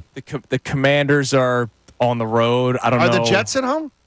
The Jets are at home, but if not, then New York played last they're night. going to The want Jets to are be at as home. close to Tampa as possible, right, because because it's they a home want to game try for to the keep Bucs. right. Okay, is Atlanta? Atlanta has the Saints. Atlanta, yeah. Yeah, they have the Saints, so that can't be. Carolina has the Bengals. Yeah. So It's a tough New spot. Orleans. They're gonna have to find. New Orleans They might would have be to it. find something. I don't understand. I got to tell you, I don't understand how the game can be played. No. And with emergency personnel being on a 72-hour hold, that runs through into Monday morning. Yeah. We have a text from Tom in Apollo Beach, Florida, who says he lives right outside Tampa. We Okay. got What's hit up, Tom? very hard with a lot of flooding, but we were hope just, everything's all right, Tom. we were just told on the news down here that the game is still on here in Tampa. That Okay. is Wow, what they okay, heard on good the job, news today. Tom. So we'll see. I don't know how they're like saying that on Friday morning. I mean, they have to. Unless they the have to draining make the system decision. they have to. Yeah. Right. They've got some good stuff. Yeah, absolutely. All right, we'll get back to all of our texts and calls in a second at 610-632-0975. The Jalen Hurts discussion. What is fair or unfair out of your demand for Hurts this weekend? And you got a great personal text. One of my buddies sends a personal text. I think it was more directed at Connor. He said, if Ron Jaworski and Donovan McNabb were carpooling to a round of golf and heard this defense and excuse-making for Jalen Hurts, they would be saying collectively, WTF. Where was this? What crazy town have I landed in? Yeah. And look, we've talked about my it. Maybe gosh. it is for the better. Maybe it is for the better. Oh, no, that we literally ignore, cannot ignore turnovers with a quarterback. No, I'm saying it's better that we don't eat our own. I got you. But the thing you is, should not ignore turnovers. Jalen, no, this is where we're giving too much love. We're not eating. I mean, we've went from not eating our own. We've gone full vegan on our athletes. Well, here's the thing, because there are people in the YouTube chat ripping me saying I'm a homer and I can't criticize anything. Let me read you parts of tweets from this past week's game from my account. Oh, okay. Jalen Hurts has a, in all caps, major interception problem. Next week, we're going to end up having a really tough conversation about Jalen Hurts. Next one, he's turning into Carson Wentz right before our very eyes. This is unbelievable. I can criticize when the guy makes mistakes, but when you're missing your top two wide receivers, to me, the only goal... Oh, he was missing his top one last week Then when you were putting out those damning tweets. But Connor, that's where you simplify the game plan, Yes. and you do not force balls. He's forcing balls playing hero ball. I got you you. don't play hero ball when Jahan Dotson's your number one wide receiver. He might have to make difficult plays for them to create enough offense to win this game. He shouldn't have to with Saquon Barkley may. and Dallas Goedert, but he may have to. If you're going into hostile territory against a solid team in the Tampa Bay Buccaneers without your top two wide receivers, are you guys right to expect him to play a clean game because of the talent of quarterback he should be? Absolutely. But is the bar supposed to be there, or is it win that game and we will take it? Because that's where I'm at. Well, I don't, and I don't think both you're can happen in unfair. the same Yes. conversation. Like I Yes. can say, hey, the Eagles won because of Jalen Hurts because he didn't make boneheaded decisions. So let's do this. We come This back. is a game where you should be able to say the Eagles won because of Jalen Hurts. Okay, Yes. well, let's say we come back in Monday and Jalen Hurts threw 2 interceptions and the Eagles won the football game. What's the narrative? All right, That say, Jalen Hurts is the same guy. Good thing they won. The turnovers continue. All right, A.J. Brown, Devontae Smith come back in 2 weeks after the bye week. For everybody that's saying, hey, I'm glad that they just got a win despite Jalen Hurts' turnovers, then they better go away the second A.J. Brown, Devontae Smith come back. So you're telling me we're going to have the same conversation on Monday. So why do we not just push it to next week and deal with it after the bye when he has his guys? Because the narrative's probably going to be the same. I have optimism that he can learn and he can grow and he can be smarter with the football. And I think that there is a excellent chance. Well, first off, I do believe they are winning this game. My article has hit at 975fanatic.com. I do believe that they're winning the game. I give a bunch of reasons why I believe they will win it. But I have faith that Jalen Hurts is going to play smart football. If your quarterback, who is supposed to be top 10 guy, and I believe he is. I do too. Smart football, you can win this game. And I think he's going to do it. Right. I don't plan for optimism. I plan for realism. I plan for what I expect to happen.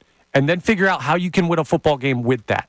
And to me, this is not the week where I set any bar for Jalen Hurts besides go down and win. That's you. Okay. Well, I think I'm right. And that's why I'm arguing this opinion. I told you I have been, since training camp, planning to hold him to a higher standard this year. And if it wasn't 20 games, Connor, I could agree with you. If it wasn't 20 games of data that we're talking about a chronic problem that has been really bad, I could give that same grace. If it was just the first 3 games of this year, I absolutely can understand your point of view.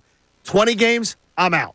I am Mr. Wonderful on Shark Tank. I'm out at that point. He's got to improve, and I believe he will. And look, there's all context. I believe he will. There might be an interception because Dotson runs the wrong route. Yes. And that's not Jalen Hurts' fault. I'm saying he himself don't make any bad decisions. There might be an interception. Hell, there might be a fumble that might not be his fault. If a guy comes off the edge because Fred Johnson allows a sack, which he didn't do last week miraculously, he allows a sack and Jalen Hurts fumbles, I'm not going to crush Jalen for it.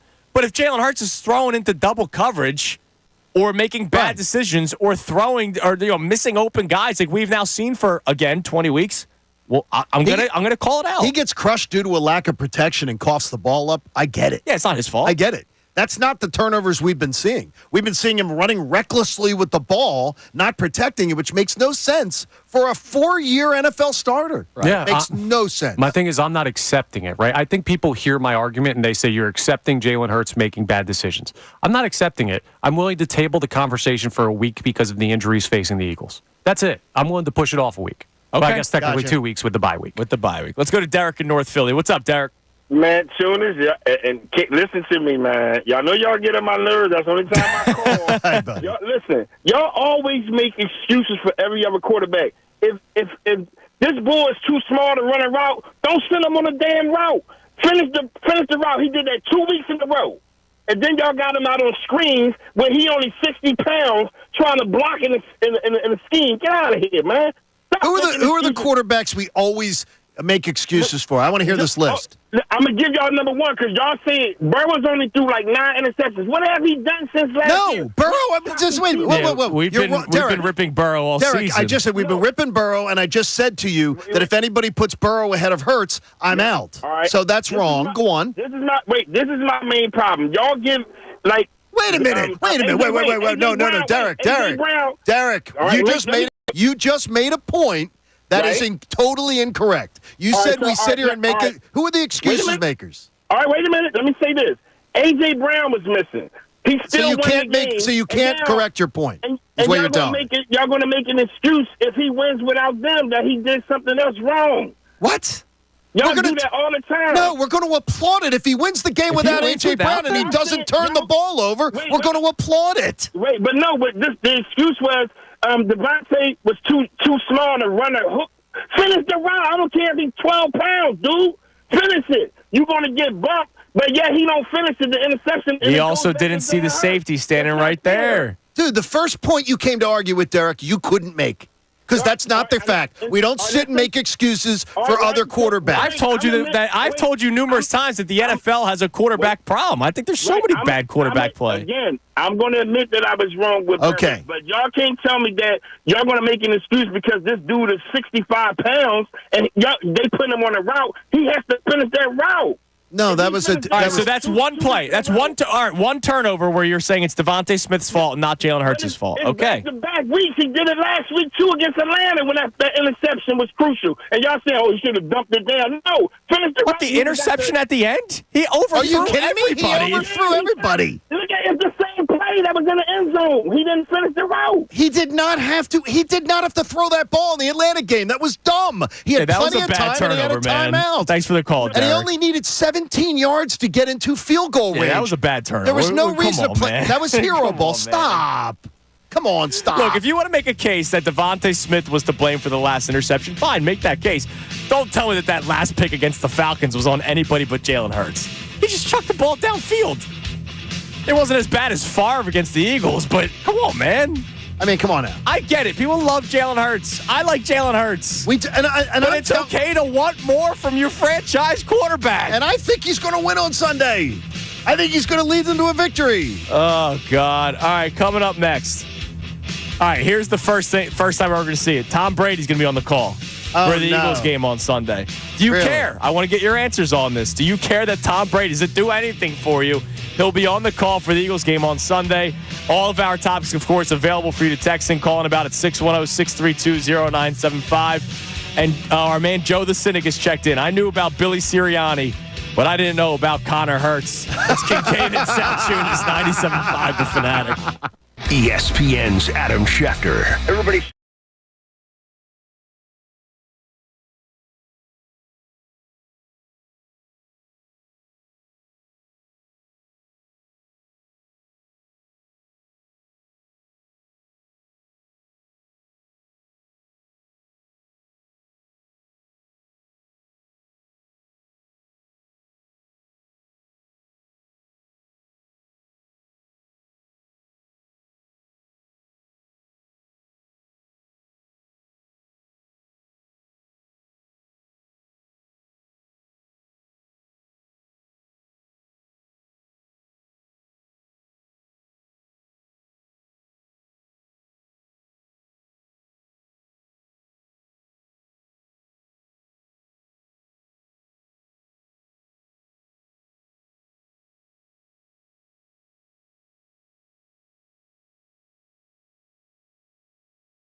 Fanatic on a football Friday, which means for the entire 8 o'clock hour, we're going to be joined by our man Andrew DeCecco, who hosted the Fanatic Birds Insider Show last night. To great reviews, too. Rave reviews. Damn right, man. That's a football guy right there. He's a football guy. Yeah, he's going to be joining us for the entire 8 o'clock hour. He laughs at us when he doesn't think we're football guys. We didn't dive into it because we don't do the show before the show, but he does think Connor is crazy. Now, Connor. And now that's good because we do appreciate that kind of content. I'm curious. Always. What text do we have on the text line? Because so far the callers have pushed back on us, John. Right, exactly. Where a few of our texters are more on our side, but that was the early text return. What do we have on the text line now? Eric from Virginia sends a simple text, just checks in and says, Connor, stop making so much sense. So apparently he's on the side that Jalen Hurts is given some grace with his top 2 targets out. Another text here, first-time texter, no name on this one. They say, in the end, I would like my quarterback to have to be reined back in than have a quarterback who's afraid to push the envelope. Okay, now I have no problem with that point of view. I believe that with children, and I believe that with my quarterbacks. Right. I'd much rather have a kid who constantly has to be told, I've got one, who we would have to rein in. Yo. Yeah, Don't come do back. It. I'll Yeah. wait till I tell that teacher tomorrow. I'm going to the teacher. I'm telling her she got this grade. I'm like, whoa. Let's rein it in a little bit. How are you going to deliver that message? Right. Quarterback, same thing. I get it, but at some point, you also got to be smart. This is 20 games. Right. We're not overreacting to 3 games. We're not overreacting to 2 months. This is 20 games, and he's the worst in the NFL at it. And I'm not asking him to have a career day on Sunday. No, just win. But he needs to uplift his game. And uplift doesn't mean statistics. Uplift doesn't mean 350, 4 touchdown passes. I'm not asking him to be Brady. Dude, if he doesn't throw for 200 yards, I'm totally fine with it. And if he throws 15 to 21 was what I said earlier. We read the Matt Stafford line who threw for 220. I don't even need 200 yards. I need Jalen Hurts safe with his legs, which we know that he can do, and Matt Stafford and a lot of other quarterbacks can't do. That's a weapon that he should utilize this weekend. Obviously, be smart with the RPO stuff with Saquon Barkley and Dallas Goedert. You still have 2 great weapons at your disposal. To just say A.J. Brown, Devontae Smith are out so Jalen Hurts can go out there and have a bad game, I think is crazy. Yeah, I'm not saying that. When did I ever say that? You didn't say that, but you said if they win, just go out there and 2 win. interceptions this weekend is a problem. Okay, well, considering what he's been doing. If he plays a bad game, they're not going to win. Okay, Tampa's a good enough team. If they play a bad game, they're going to come, or if he plays a bad game, they're going to come home with the L. He needs to have a good game. Well, he turned it over twice at New Orleans and won the game. So I disagree because I think Tampa is not as good with what they've got injured. I don't think they are as good a team as New Orleans was last week. Okay, well, how big of a part did Devontae Smith play in the fact that you were able to outgain New Orleans enough and keep the defense off the field enough that they could catch up? That's certainly absolutely. It was also Dallas Goedert and Saquon Barkley. I got you. And what they did. You still have those guys, but you're more hampered than you were against New Orleans. What were those numbers on the Carson Wentz? Yeah, so I looked it up. It's fascinating. Listen to this. Those final 4 games. Final 4 games, he led them 4-0 in December. Deontay Burnett, Greg Ward, Joshua Perkins. Oh, my gosh. He did have Miles Sanders before Miles Sanders fell off the face of the earth. I thought it was the cast of Dancing with the Stars. It's gotten so bad. And I'm trying to... Did he have Ertz at that point? Or was Ertz dealing with the spleen? He may have had the spleen, too. But maybe Ertz was involved. Carson Wentz... Total in those 4 games, it was the Giants, Commanders, Cowboys, Giants. 4-0, 67% completion percentage, almost 1,200 yards, 7 touchdowns, no picks. He did fumble twice. He did lose 2 fumbles, probably because he was playing hero ball, but that was over a course of 4 weeks, not 4 quarters. 2 turnovers in 4 weeks when you throw 7 touchdowns and no interceptions with that receiving core? That's like you're playing at the Y. And Jalen Hurts. Honestly. Let's say it. Jalen Hurts better than Carson Wentz. Yes, we're all in agreement here. Jalen Hurts clearly better. All right, so then I'm not asking him to throw 7 touchdowns Sunday. Yep. I'm just asking him to not have bad plays where we go, that's the reason why you lost, or that's the reason why that team was still in the game. Just play smarter football. He also had J.J. Arthega-Whiteside. Oh, well, wait a minute. You didn't mention that. Okay, So he's better than Saquon. He's better than Goddard. We're talking about 2019, right? Yes. Okay. Well, the opponents as well were the terrible Giants twice. Washington, Okay, who was and not he's good, playing a and then Tampa Bay Dallas. Buccaneers team that half the 16 teams on guys the injury list. report. The largest Okay. injury list. J.P. Peterson will join us at 9:05. The largest injury list that he ever has seen on a Thursday. Right. I did his show yesterday. He's never seen a team this injured. I'm not saying, like, I want Jalen Hurts to have a bad game, and I'm cool with that. Like, I expect him to have a good, clean game. But if he doesn't and they win, I'm not going to kill him for it, considering what he has at his availability. That's all I'm saying. Then week 6, yes, when he hopefully has both A.J. Brown and Devontae Smith back, conversation's hold totally him to different. a higher standard. I will. He'll have his two top guys back. Connor, what you just said, though, is you're going to give him total grace. What if he just throws the ball directly to a linebacker? I didn't say I'm going to give him total grace, John. I said if he has a bad game, I'm going to be upset. No, you said you're not going to rip him for it. If they come back with a win. Yes. So he throws 2 interceptions that are stupid interceptions. He throws one directly to a linebacker that he should have seen. He throws one into double. Guy's getting doubled. A terrible play. You're going to be like, yeah, but that's cool. They won the game. Well, how the hell would they win the game if he plays terribly? They lost 2. He did 2 turnovers last week, and they what won else the did game. he do? He gained like 300-some yards. But I'm saying is that he says we can't excuse the stupid mistakes. I'm not excusing them. I'm pushing the conversation a week because of who's hurt. I got it, but you did say I'm not going to rip him for it. If he has 2 horrible interceptions this week, you shouldn't just be like, it's okay. All right, well, this is why we turn to the football guy. And he'll be here. Andrew DeCecco joins us for the entire hour. Real quick, does Brady do anything for you? No. I'm not intrigued. By the way, he does a lot for me. And you know what's Does crazy he? is? Yes. Here's why. Tom Brady is not allowed to do the job. Oh, yeah, that's right. He's not allowed to ask about strategy. He's not allowed to ask about coaching philosophies. What the hell is he doing in a booth? When he's an NFL owner, he shouldn't be there. Oh, you're missing the draw. He's not doing it. He's terrified of the Eagles. I'm telling you this. He hates this organization. I can't wait to hear it. You finally made a salient point. I've been making them all day as soon as you want to listen. All right, Andrew DeCecco joins us for the entire hour, as he does on a Football Friday. We got today's headlines with Connor Thomas and a whole lot more. It's Kincade and Salciunas, 97.5 The Fanatic. Fanatic Sports Update. Some weather in the forecast. I'm Connor Thomas. This update is brought to you by Primetime Football Specials at PJ Wellahan's. Watch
It is 8:02 on Kincade Salciunas here on 97.5 The Fanatic. On every football Friday when the Eagles play on a Sunday, we are joined for the entire hour by a great football mind from inside the birds. And, of course, here at 97.5 The Fanatic, our man Andrew DeCecco joins us. Andrew, good morning. What's going on? Good morning. What is going on, guys? How's everything? I don't know what's going on.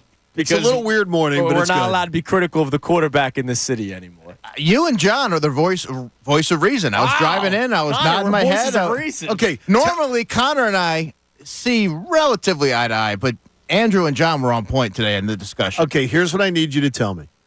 What do you believe has changed in this town that Jalen Hurts is completely held to a softer standard than every other quarterback? Oh, maybe I'm biased in the argument. Do you believe that? He's held to a softer standard than every quarterback that has ever been in front of him in this organization. In this organization, yes. But initially, if you remember, Jalen Hurts was written off largely. Everyone wanted Russell Wilson. They wanted to draft the next quarterback. So I think that you sort of I think a lot of folks maybe grew with Jalen as you see him progress as a quarterback and you see the improvements, and maybe that's where some of it, it's almost like you can't say anything about him, but we can, you know what I mean? Like when you hear it from a national perspective. Exactly.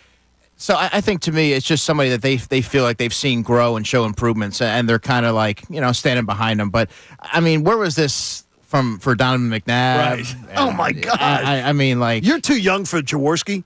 Ron Jaworski, who is such a kind man and such a great ambassador for the Eagles in this town. If Ron Jaworski went out to Eagles events and gave people middle fingers that are above the age of 35, 40, I would have no problem with it. Yeah, he deserves it. If Jaws just flipped every one of them off. And he would never do that because he's such a very great nice dude. man. Such a great Jaws dude. is the best, yeah. It is amazing. And look, we'll talk about this for the entire hour with you with us. And if you have a question for Andrew, you want to call in or text in, the number, of course, 610-632-0975. We're going to preview Eagles Buccaneers during the hour with you, of course, but I do want to throw all of our topics that we have, including this Jalen Hurts one, about our fair or unfair demands of Jalen Hurts this weekend when he may be without both A.J. Brown and Devontae Smith. But we'll get to that coming up in a little bit.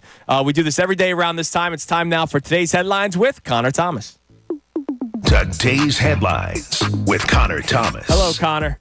Hey. Not on good terms today, boy. Connor Hurts as our man Joe checked in I'll with. explain my point when this segment is over. But let's take a break from that. Last night we had a bit of an in-division matchup between the Cowboys and the Giants. Here's how it ended up. Jones launching it deep downfield, and it's taken away. Aurora. Al really seems. Here we go. And there we go. Here we go, and there we go. And the Dallas Cowboys get to 2-2. The Giants drop to 1-3.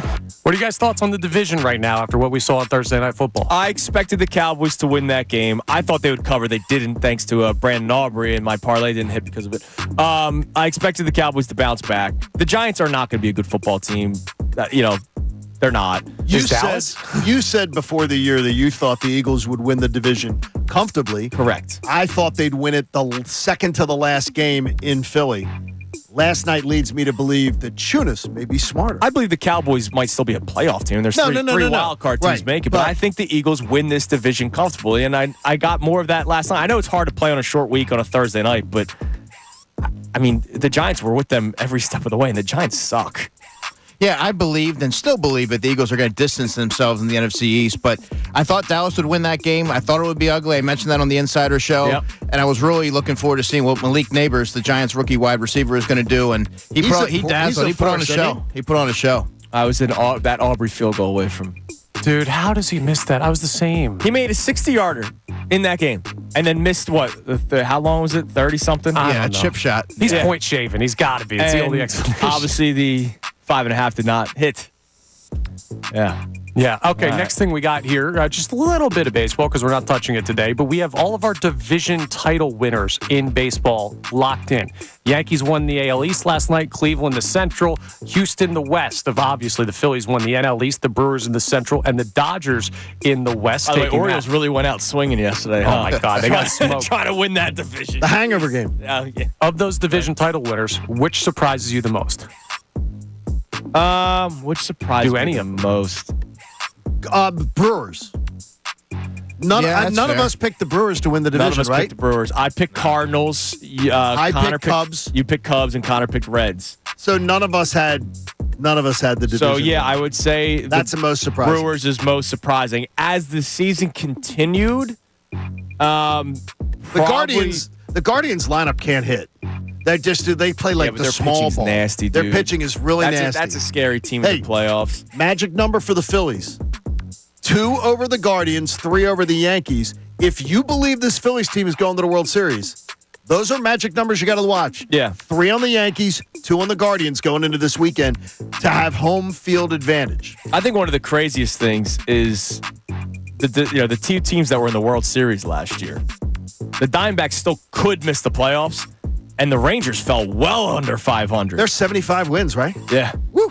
So that's even more of a surprising storyline for me is the fact that the 2 teams that were in the World Series last year, one's not even close to making the playoffs, and the other one, they'll probably. I imagine the Diamondbacks make it, but it's still tight. Baseball's weird, man. Padres, if they win one game, they would over the Diamondbacks.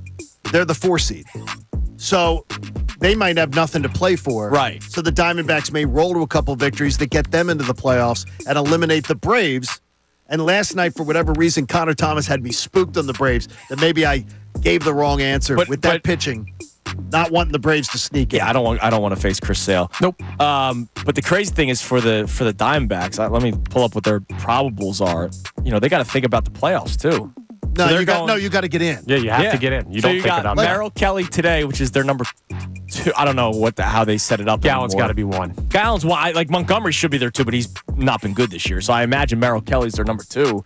So Zach Gallen's going to have to pitch in one of these last 2 games, which means he will not be available to start that playoff series. Well, how about, did you hear what the Braves are doing? They're not pitching Chris Sale. They are not pitching Chris Sale till they're facing elimination, which then probably rules him out of the wild card series. Yeah, if they pitch him in the doubleheader. They're not doing it until they face elimination. Wow. Meanwhile, the Phillies are chilling. Yeah, Phillies are chilling. Whereas if they pitched him tonight, he could pitch in game 2 of the wild card series on normal rest. That's why this bye thing is really great, because we're not worried about this stuff. Let your guys throw 4 innings, right? Yeah, groove some fastballs down there, keep the arm fresh, and get ready for the playoffs, man. It's a beautiful thing. All right, last thing we have here, our opening topic for today's show. Our main topic today, when it comes to Sunday's game, what is fair or unfair? Not expectations, but demands. Sometimes we can say we want something, not, I hope something happens, or I'm thinking this could happen. No. What is something that you are demanding from Sunday when it comes to Jalen Hurts and his play? You heard that question again, right? Yeah. Demanding. What are we demanding? Andrew? Clean football. As clean as you can be. Keep the ball out of harm's way. I don't think that's too much to ask. He has an interception in 7 consecutive regular season games. You have to clean that up. With all due respect to Ty Detmer and the Detmer family, I hope everything's good. If your name as a quarterback is mentioned with Ty Detmer's, it's probably not a good thing. Yeah, I mean, Connor, the idea is that you did not just do that to pile on Connor on this. You're going to clean football should be the minimum expectation. You see, when it's a month ago, the discussion was when the Eagles acquired Jahan Dotson that they potentially had the best 3 wide receivers in the NFL. So now all of a sudden you can't say, they don't have the weapons. Now, everybody looked at Jahan Dotson as a player who's supposed to elevate the offense. Now all of a sudden he's not good enough. Could he be a legit 2 for a lot of teams? Maybe a 2. It depends on maybe half the league. I mean, I haven't seen a ton that would support that confidently. But when he was acquired, everybody was how he fleeced them, this, that, and the other thing. And now it's, you have to temper your expectations because he doesn't have anything. Well, they have Jahan Dotson for this moment exactly, and he hasn't been able to generate a ton of targets. And it's not just Dotson. Right. And it's also Dallas Goedert who had 170 yards last week. They also have Dallas Goedert, Saquon Barkley, and a number of other weapons that I think you can use. Kenny Gainwell, Will Shipley in this case. So I don't know that there's not the cupboard's not barren in terms of offensive weaponry. They have plenty of people to be able to facilitate a competent offense. See, I don't know that I'd call it plenty of people outside of Jahan Dotson. They have more than most teams have right now without AJ and Devontae. Yeah. Okay, at the wide receiver and the offensive line too is a big part of it. So let's be Todd Bowles. At the wide receiver position, are you even worried about covering anybody else besides Jahan Dotson at the wide receiver position? Or are you doubling him and saying you have nobody else on the outside to throw the ball They're not going to double Jahan They're Dotson. going to focus more on Goddard and Barkley. No, I got you. And Hurts in his legs. I think they're going to sell out to stop Saquon Barkley. That's exactly what they're going to do. It's a porous run defense.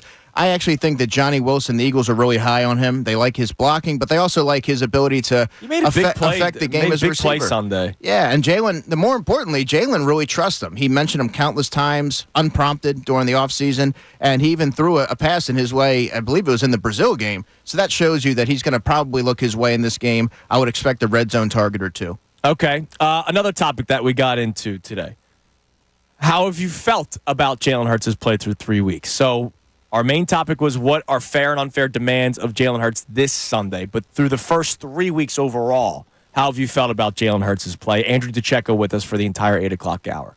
Obviously, the turnovers are inexcusable. You'd like to see that cleaned up. But I think by and large, he's settled into the game and he makes big-time plays for the team when you need to. Whereas a lot of times when you're not performing to standard early on, things tend to snowball. But for Jalen, he has a really short memory. And I was talking to Tyrone about this yesterday. He's able to kind of put whatever happened in that game behind and just focus on the here and now. Look at the latter stages of that game against the Saints. He found ways without AJ, without Devontae. You have Dallas Goedert. He got him involved. Yep. He got Johnny Wilson involved. He threw the ball to Paris Campbell, included him. He just finds ways to make it count in clutch moments. So I've been really impressed with his ability to deliver when the Eagles need him to.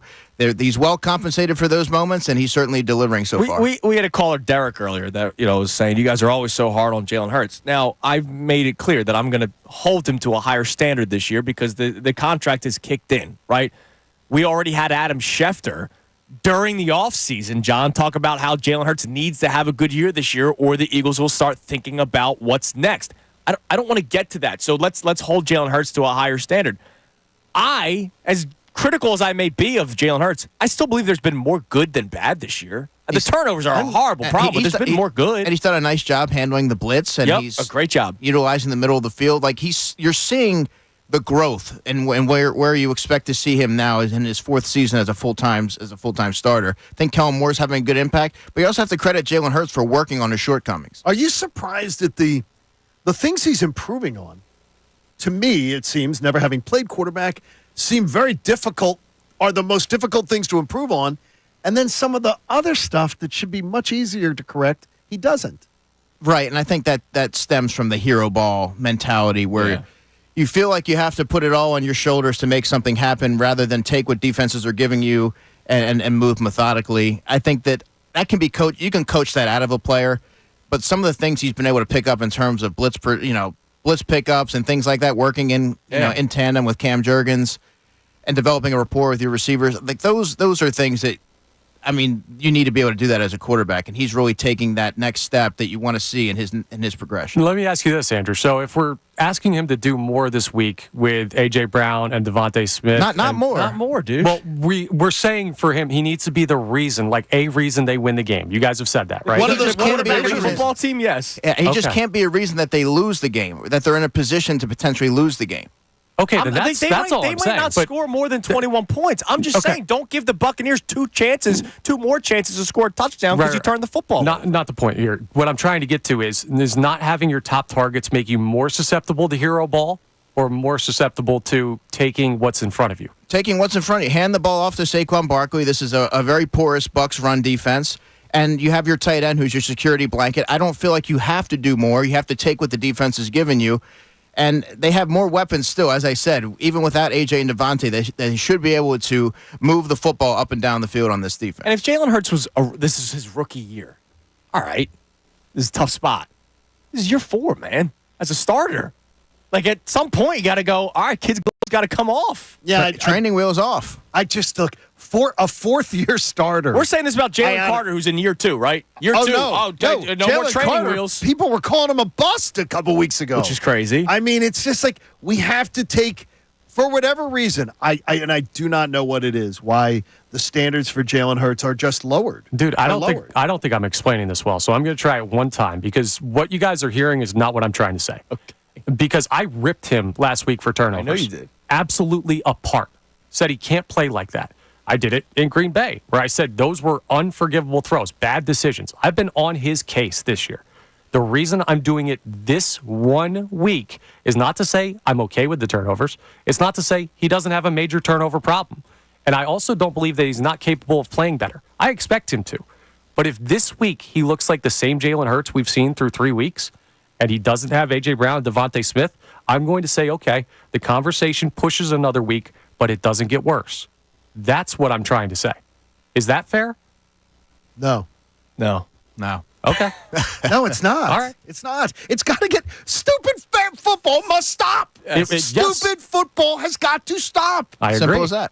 Hero ball must stop. It was said all summer long. It was said by coaches, by executives, off the record in all the reports that Hurts is playing hero ball. We've seen 3 weeks of the damn hero ball stuff. It must stop. Over. Done. Finished.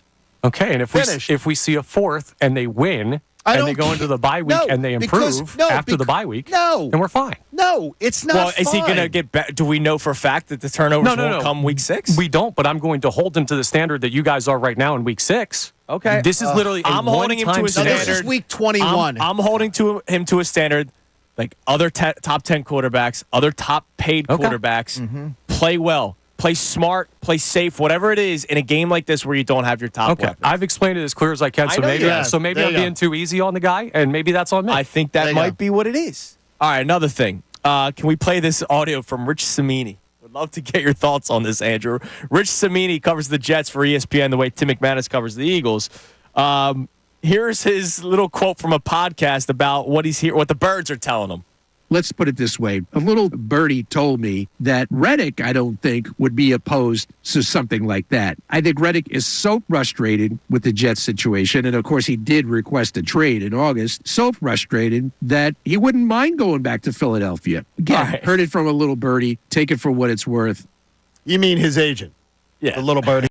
Forget that the Eagles might not want him for a second. Let's go into la-la land here. No, don't bias it. Let him tell us when he hears that. What does he say? What are your thoughts? I'm sure he would like to go to Philadelphia. I'm sure he would like to go to a lot of different teams, but it's not quite that simple. When you have a player who, and we don't even know what Vic Fangio thinks about Hassan Reddick, whether or not he even fits in his defense. Everybody thinks that, well, they could have had Hassan Reddick and they instead have Bryce Huff. Well, you don't know how Hassan would have fared dropping into coverage and doing some of those other things that Vic asks of his defensive ends. But beyond all that, you have to wonder how he's going to fit into the culture that they've established, and there's so many other layers that go into it that for me it would just seem like, that's a pipe dream. My question is it worth the risk? Because Hassan Reddick steps in as the best pass rusher on this team, right? Like there's no debate. He walks on the field. He's your best pass rusher. But to your point, culture, obviously there were some things that happened last year that you could probably point to him as them being the issues as to why the locker room did have problems last year. Is it worth the risk? No, I don't believe that it is. Especially when if you venture towards the trade deadline and you're still not getting what you envision from your edge rushers, well, then you can explore a trade. But it doesn't. There's a lot of other edge rushers out there. It doesn't necessarily have to be Hassan Reddick. And people think the Eagles locker room wants him back. And I'll insist. They've had every opportunity to speak up. They had every opportunity to speak up when he exited the locker room. Silence. Right. That's all you need to know. You've been around these things enough. That's all you need to know. Yeah, exactly. He could want to come back to Philadelphia, but there's a million other reasons why that wouldn't be feasible, at least in my estimation. All right, coming up next, we start to preview Eagles-Bucs. Eagles-Buccaneers, 1 o'clock kickoff this Sunday. Also, if you have any text messages for Andrew DeCecco or calls, any questions, you can feel free to climb in at 610-632-0975, or you just want to join in on the conversation, 610-632-0975. But we pick Andrew's brain on Sunday's matchup coming your way next. It's Kincade and Salciunas right here, 97.5 The Fanatic. Fanatic Sports.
aware early on.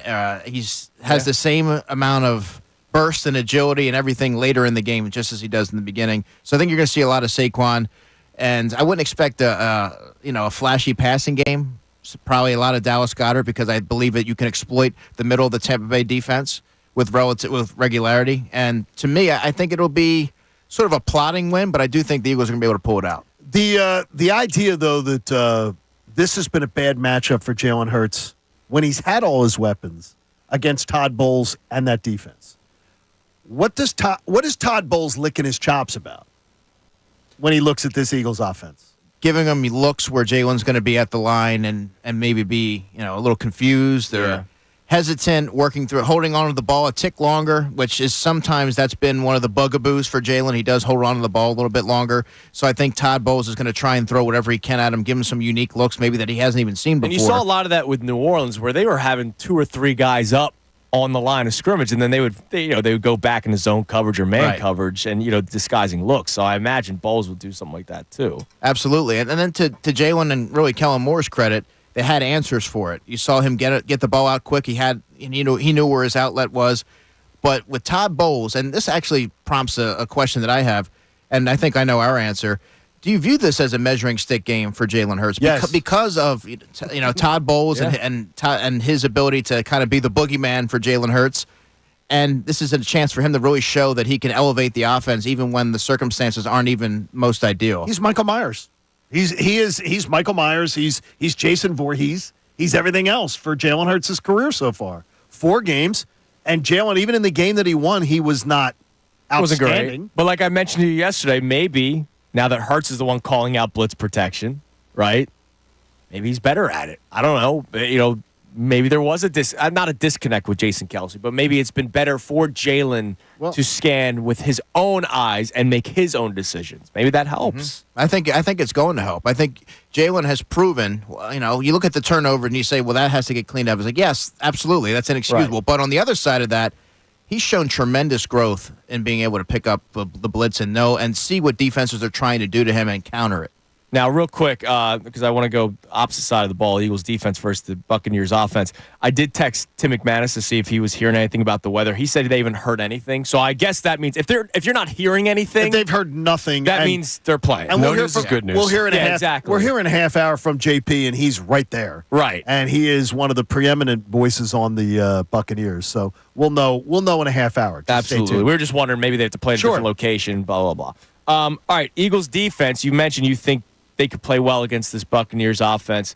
What have you seen the last couple of weeks out of Tampa? They had the big win in week 1, had a decent win in week 2, but then all of a sudden last week, they're inexcusable the way that they lost to the Broncos. Yeah, slow starts, and the offensive line has been sort of a sieve. Baker Mayfield's hit the deck, I believe, 7 times. Jeez. So, and you look at the injury report, Graham Barton, their rookie center, was on it. I think he's okay now, but that's something to keep an eye on. And their left tackle, Tristan Wirfs, was also on their injury report. So those are 2 marquee players on that line, and this is a line that hasn't been very sharp to start the season. So I think that's an opportunity for Jalen Carter and Jordan Davis to really continue to carry over that momentum from the Saints game and really affect the middle of that defense, middle of that offensive line, and throw Baker Mayfield off his spot. And Baker Mayfield, by the way, holds on to the ball an awfully long time. So that really could set up for a turnover or 2 for Philadelphia. And the idea that I think Vic Fangio was great the other day speaking on like Jalen Carter and everything. The idea is that, that's what we need out of him. He's seen it now. He's seen it now. He's seen that. Now we need it again. Now we need it to keep going. Mm-hmm. I love Vic Fangio. I am a Fangio. Oh, damn right. I am I really am enjoying his candidness, and honestly, what the juice he's getting out of the lemon. I'm always really fascinated to hear Vic speak and his ability to make adjustments and find ways to maximize his personnel. And when you look at what he's been able to get out of the linebackers in particular, guys, Zach Bond has not played an awful lot of inside linebacker in his career, and all of a sudden he looks like the second coming of Brian Urlacher. He's had 2 games of double-digit tackles. There's a little bit of a dip in his play, I would say, against the Falcons, but he's been steady. N'Kobe's been good. The secondary, you're seeing a lot of communication back there. They're really operating with cohesion, and I think that all stems from Vic and also his assistant coaches. All right, let's go to DJ in Swedesboro. DJ, you're on 97.5 The Fanatic. Hey, how you guys doing? What's up, Hey, DJ? buddy. So, Hey, man. so I kind of wanted to. I feel like the turnovers are kind of being overblown. That's the first time I've ever heard that in my life. It is a big deal. It is 100% a big deal. But if you look at the overall improvements he's made from last year to this year, you can not live with the turnovers, but you can kind of understand. Oh, look, DJ. That's why I and John and Andrew DeCecco as well. We all agree. And Connor, there's been more good than bad this year from Jalen Hurts. A 3-game grade of a B. But you can't just say maybe the turnovers aren't that big of a deal. The turnovers are still a big deal. Yeah, but they lost the game in week 2. The final play from the Eagles offense was an interception where that lost them a game. And it helped to lose you a game. Nick Sirianni lost that game. That was bad. He didn't really have to throw that pass at the end of the game. He could have. You're going to play 4-down football. It was 3rd down. You could have played something a little bit closer to the line. Sure. And went 4th on 4th. But I mean, I get what you're saying. Was it even 3rd down? Wasn't it 1st down? It was 1st down. It was first down. Yeah, dude, it was first down. That's an inexcusable interception. He You know had what I mean? 17. They were 17 yards from field goal range, 38 seconds or something like that, and a timeout. It goes back to the hero ball thing. It does. Like And in week 1, they almost tries to play lost. a little bit Xavier too much. McKinney. Right. But I see. I want you to finish your point because I think you were going to compare him to other quarterbacks. Okay, so since 2022, he is 3rd in the league with turnovers. Ahead of him is Josh Allen with 42 turnovers. Yep. Trevor Lawrence with 39, and Patrick Mahomes. Okay, has do Trevor Lawrence 23 stinks. and do 23 now. He's the worst. He's the worst in the NFL. We're talking about it's 20 games since he was a really good quarterback and not turning the ball over. 20 games, not a small sample size. I heard earlier. I think somebody said earlier, or maybe I was listening somewhere else that. What were you doing that for? He's been turnover prone his whole career. Nobody said that. That was not said. That was a dumb radio show. DJ, you weren't listening to this show at that point. And by the way, he brings up Josh Allen. To Josh Allen's credit, no interceptions this year. And Josh Allen gets crushed. And Josh for the Allen's playing with interceptions. less. And they have a running game. Khalil Shakir. Come on, man. Wait a minute. For Buffalo, now they have a running did a game. podcast with him. Did you? Did you? Oh, it's Khalil Shakir. No, that sounded like him. Like Josh Allen, I'm expecting for the turnovers to come for Josh Allen, but so far through 3 weeks, we can't do the whole. Well, yeah, maybe since 2023 he's number 1, but since 2022 he's number 4. Well, stop it. Stop it. Hang on now a little bit. Why exactly can't we? Because he's regressed. We've acknowledged that last year they ran arguably the most predictable offense in football. That has to be accounted for in the time frame we're looking at. All right, what's the conversation this year? If it's a remedial offense, Connor, turnovers should be less. Unless he's trying to make something happen because they don't run play. Then that's the hero ball that they've told him to stop doing. But we knew that the offense coordinator stunk last year, so he's trying to make things happen. Here's the thing. Right, fine. Then do you want to focus on just this year? No, okay, here's the thing. This year is 3 games. It's a small sample size. Last year, I think there's an argument to be made that the offensive coordinator didn't put him in a good enough spot, and we've all made that argument. And 2022, we believe he can be that guy again. John, you said he'd have a better year this year than that year. I really do. So I don't think it's fair to completely invalidate that. I know recently that argument is stronger because it's a what have you done for me lately league. But I do think it's slightly unfair to just write off 2022 like it didn't happen. No, I'm not writing it off. What I'm saying is he's regressed. And you know what we've seen? Okay. We talked about Carson Wentz. Carson Wentz looked like should have won the MVP in 2016. He regressed in 18, regressed in 19, regressed his way out of the league. Okay. We've seen quarterbacks that have come onto the scene. C.J. Stroud. And all offseason, I said, what the hell's this C.J. Stroud hype? I'm a big C.J. Stroud No, guy. but he's the greatest. Oh, my gosh. I saw him in top 5 lists. And I was going, what is that based I agree on? with you that was crazy. And Jordan Love, I'm like, look, Jordan Love's going to be a fine quarterback. But, let's not crown people based on short sample size. C.J. Stroud has been not good. I'm not crowning not been anybody, good. but No, what short I'm saying is sample we size. see guys regress. Yes. Is what I'm saying to you. He's regressing. And I'm saying last year, an argument for the regression could strongly be put on the offensive coordinator. Not on turnovers, though. Why not? Because he was playing hero ball, which is what was constantly dictated. He was in a simplistic offense. Did he feel he needed to because the offense was too simplistic? I understand, but you keep going to that. That's the hero ball. Because they're telling I think them it's to a strong stop. But point. they're saying to stop it. They were his they coaches, themselves, his executives, teammates, stop it. I understand. No, but he doesn't understand, Connor. I don't care if you understand. He isn't understanding it. Okay. He's doing it again this year. I think Connor would be a good quarterback, though. I've seen his arm in the hallway. Make solid decisions. He has a I'm lot available. of poise. Yeah, he's got good poise. Coach coach's Dealing son? with these two every day. I Coach's son? gotta have a lot of I've points. seen some of the shorts choices. I'm not really sure. All right, coming up next, we get to more of your text messages and we get some of Andrew's final thoughts for Sunday's game. Obviously, we'll get your predictions and stuff during the pregame show, but would love to get some of your final thoughts for Eagles and Bucs, which comes your way Sunday at 1 o'clock. And as we've mentioned a couple times, J.P. Peterson from Tampa, who knows the Buccaneers inside and out, will be joining us coming up at 9:05. We got our pick segment for the entire NFL slate at 9:30. Well, our 4 best bets from the NFL slate at 9:30. So still a busy show to come for you on this Football Friday right here, 97.5 The Fanatic. Now, a Birds Insider update on 97.5 The Fanatic and 97.5.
On 97.5, The Fanatic.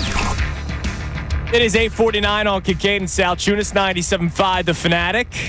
And it's a football Friday leading up to an Eagles game. So Andrew DiCecco is here for us for the rest of this incredible 8 o'clock hour. All right, Andrew. So we want to get some final thoughts on this game. I do want to read a tweet for you. This is from our man Dawood about the conversation we've had about Jalen Hurts. And I want your reaction on it. Because he says he agrees with Connor. Smart man. He says, never ever do I agree with turnovers, but what Connor is saying, in a week where you have crazy weather, limited weapons. It's not going to be crazy weather on Sunday. And Blitzmania bowls. He kind of, maybe the next game is when we should be more critical of Jalen Hurts. Then it'll be the next one, and the next one. I want to ask you this. Look, unless you're playing with the replacements, right? When does any quarterback, forget Philadelphia, we've talked about Jaws and McNabb, we're driving around listening to today's show. When has any quarterback gotten a benefit of a doubt or has gotten any sort of leeway other than like a rookie quarterback that's just getting into the league? Like, have you seen that before? Honestly. They're acting like he's playing with, you mentioned the Replacements, great movie, by the way. They're acting like he's throwing a Clifford Franklin out there. Like, what are we doing here? Clifford Franklin. That's awesome. Very good. All right, so some other thoughts on this game. The injury report. So this is something that John and I have been talking about a lot when it comes to the Eagles. A.J. Brown, there's a chance he could give it a go. Lane Johnson was at practice yesterday, even though he didn't participate. Are you in the mindset of, man, every game matters, so let's try to get them out there if they can play? Or would you be careful with some of these better players with the bye week looming? I think you absolutely have to be careful, especially with the bye week coming up. And you never want to rush anyone. First of all, you have to get through protocol anyway. Yeah. But that's not something you ever want to rush. I mean, the timelines vary for different players. Johnny Wilson, for example, missed 2+ weeks at the end of the summer with a concussion. Mm-hmm. So, and even with in AJ's case with the hamstring, you could probably beat the Bucs without him, and you have enough weapons there. That's why you stock the offense like you did, so that one player doesn't make that big of a difference. But you don't want to rush him back and potentially risk aggravating it worse, and then you're out longer. I just am looking at it right now and just saying that this is a game. I feel bad to say it. I think it's a game they should win. I think they should win too. They're the more talented team, and Tampa Bay is awfully banged up right now. 16 very players much banged up on their injury list. Yeah, that's nothing to just ignore. That reads like a CBS receipt. Right. I think when you hear from J.P. Peterson in the 9 o'clock hour. Now, what's strange is Andrew said J. Peterman, and you go to the J. Jonah Jameson. Yeah, the J. Peterman collection. By the way, if J.P. Peterson was 20 years younger, he's Connor. Okay. J.P.'s very much Connor-ish. What do you mean? J.P. could play any sport. He's a rugged ex-football guy. He could play any sport. He could beat the hell out of you. You're rugged. He could beat the hell out of you, but not like the toughness factor, but he's very much like Connor. All right, real quick. First JP that comes to your mind. There's only one. Lossman. Thank you. Yes. That's a football guy right there. I went Crawford. JP Really? Crawford? Okay. I go JP Lossman first, man. Well, that's because you guys are football guys. All right, so I don't want you to give your score and everything, but how do you think this game plays out on Sunday? Before we get you out of here. I think the Eagles are going to try to control the clock with Saquon Barkley, and they're going to do enough defensively to kind of keep that Tampa Bay offense at bay. I think the Eagles are going to win. It might not be pretty. It probably won't be pretty, but I think they'll win in a close affair. And that's what have you been saying about controlling the clock? If the game ends before the clock strikes 4, I guarantee an Eagles victory. Why is that? Because that means that the Eagles' desired strategy of play, the Bucs are going to want to throw the ball. Bucs are going to want to move the ball. They got 2 talented wideouts. They're going to want to throw the ball. If that game is over before 4 o'clock, that means the Eagles controlled the clock, ran the ball, kept the ball away from Tampa, and they win the game. And that's what I believe is going to happen. I love it. Andrew, you're the man. We appreciate it. Keep up the great work, man. Can't wait to talk to you again on Sunday. FanFest. I'll see you tomorrow. Well, yeah, that's right. You will be at and your first FanFest. Yeah. And so if you want to meet Andrew DiCecco, and if you don't have tickets yet, I don't know what you're waiting for. Just go to 975thefanatic.com right now. The ticket rate has been going on all week. Just go right to the website. Boom. You click on the Get Free FanFest Tickets Now page, and you get your tickets. And that way, tomorrow morning, if you go, I want to go to FanFest, you missed out. All right? It's easy. So you get to meet Andrew DeCecco tomorrow at FanFest. And then, of course, we'll talk to you Sunday during the pregame show. Andrew, thanks, man, as always. All right, coming up next, J.P. Peterson from Tampa will be able to tell us more about this Eagles-Bucs matchup, the weather report as well. We got a busy 9 o'clock hour ahead on a Football Friday. We got picks at 9:30 and a whole lot more. It's Kincade and Salciunas, 97.5 The Fanatic. Fanatic.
Salciunas, Philadelphia Sports Talk. 97.5 The Fanatic. It is 9:01 on Kincade and Salciunas, 97.5 The Fanatic on this football Friday, FanFest Eve. We have J.P. Peterson of the J.P. Peterson Show coming your way at 9:05. He knows the Buccaneers inside and out. Oh, yes, he does. He's already spoken to Buccaneers players this morning and been in touch with them and everything. There is players that are facing devastation. Yeah, it's horrible. The weather down there in Tampa. If you look at some of the videos from Clearwater, a place that I know and love, and of course the Tampa area, which is not that far north of Clearwater, it's a tough scene, man. You know, when you see weather go through like that and destroy the mayor, businesses, lives, you name it. Mayor of Clearwater has been live on the Today Show this morning. He said nothing short of devastation. It's horrible. To businesses and everything along the coast in Clearwater. Well, and that's pretty much all of Clearwater. It's unbelievable. Along the coast, it's 6-foot storm surge. Yeah. Literally filling buildings, first floors. It's unbelievable. So we're thinking about everybody down south, and of course, I know it's hitting Atlanta now. Yeah, so. they're Christina's checking in on the old neighbors and everything, but like people are being like where Liv went to high school in suburban Atlanta, which is very inland, evacuated. People are being evacuated because it's terrible. Yeah, it's horrible. All right, Connor, what do we got on the text line? We got J.P. Peterson coming up at 9:05, but we'd love to see what people are saying on the text line about any of our topics. We'll reset the show after we speak with J.P., and we got our picks at 9:30, but what have people been checking in with? All right, we have people checking in on the conversation, obviously, about the Hurt stuff. And Eric from Alden says, I totally agree that Jalen needs to cut down his turnovers, but people keep going back to the past 20 games. Like last year, they weren't running the most predictable offense in the NFL. So it brings up the offensive coordinator again in Brian Johnson.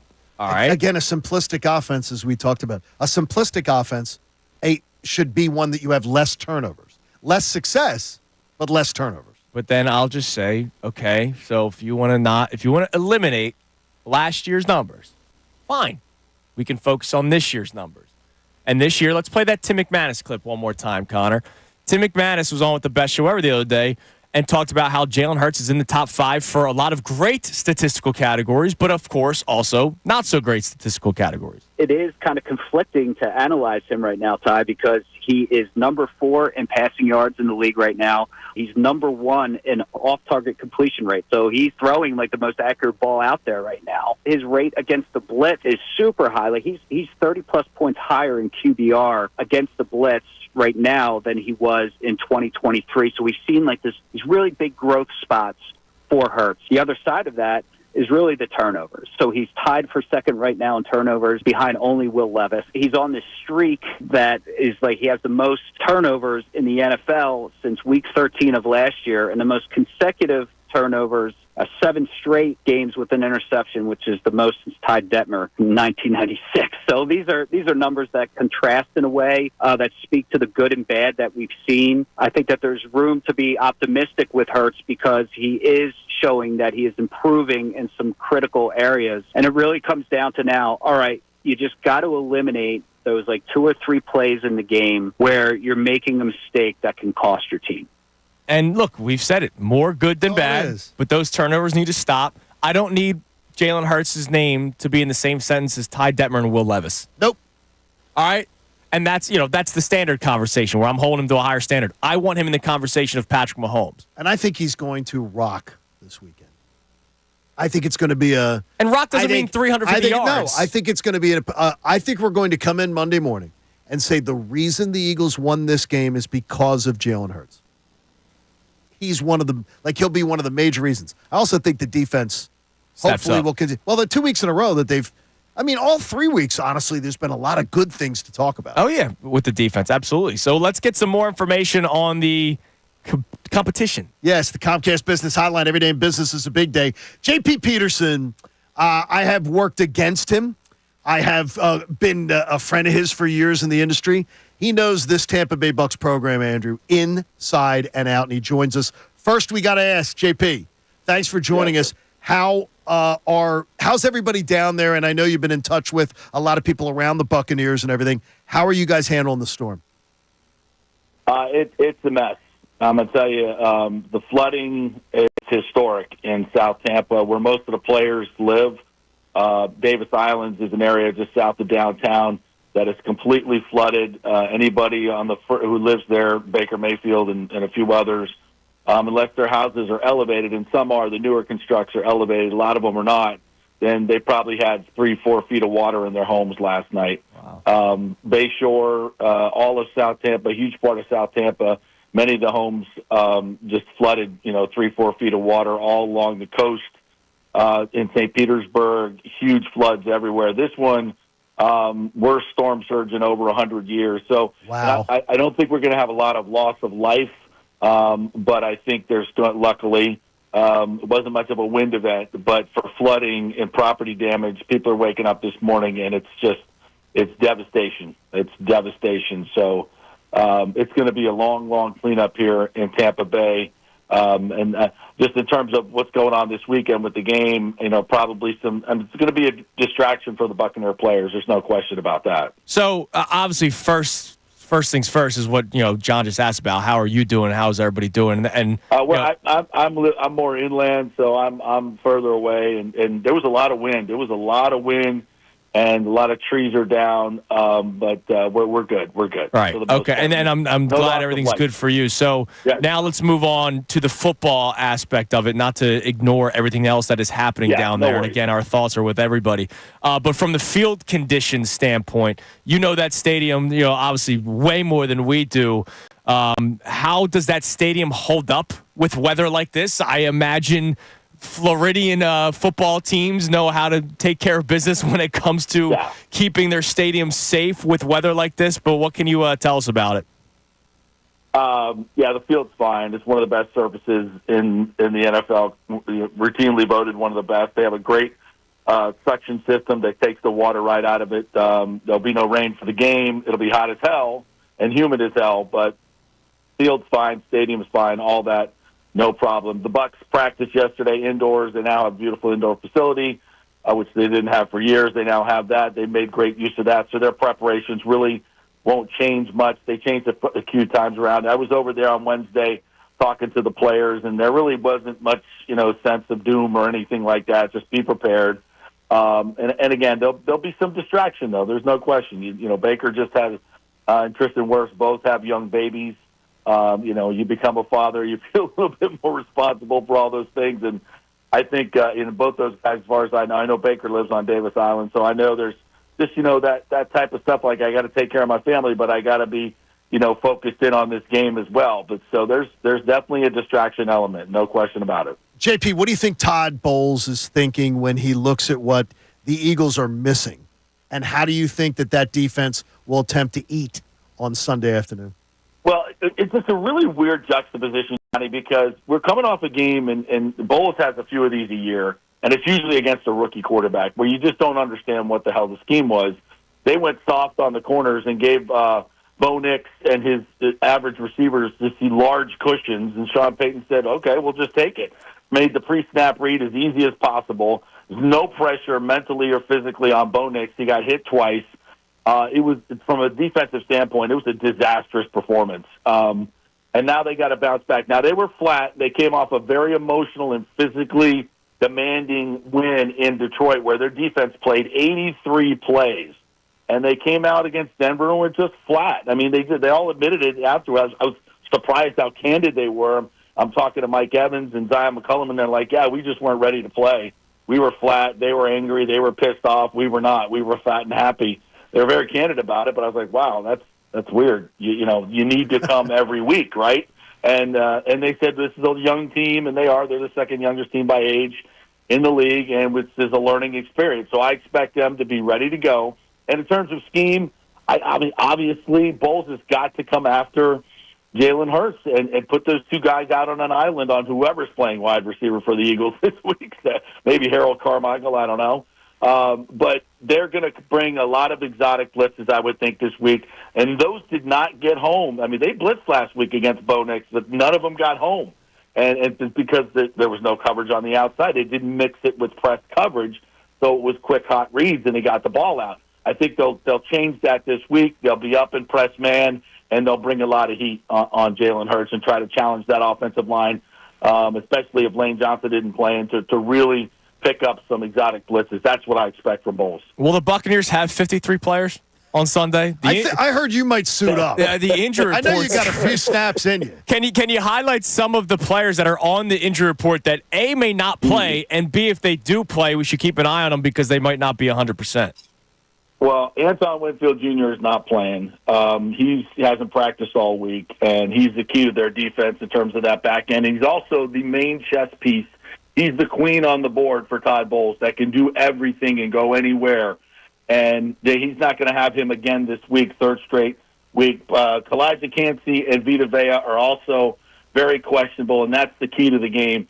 If Vita Vea is not in there, these two guys aren't in there, they get no pressure with 4 whatsoever, and they don't play the run very well. So those two guys, and I don't think either one of them, Vita Vea may play, but I don't know how effective he's going to be. He's got an MCL sprain, grade 2, so the interior defense is not good.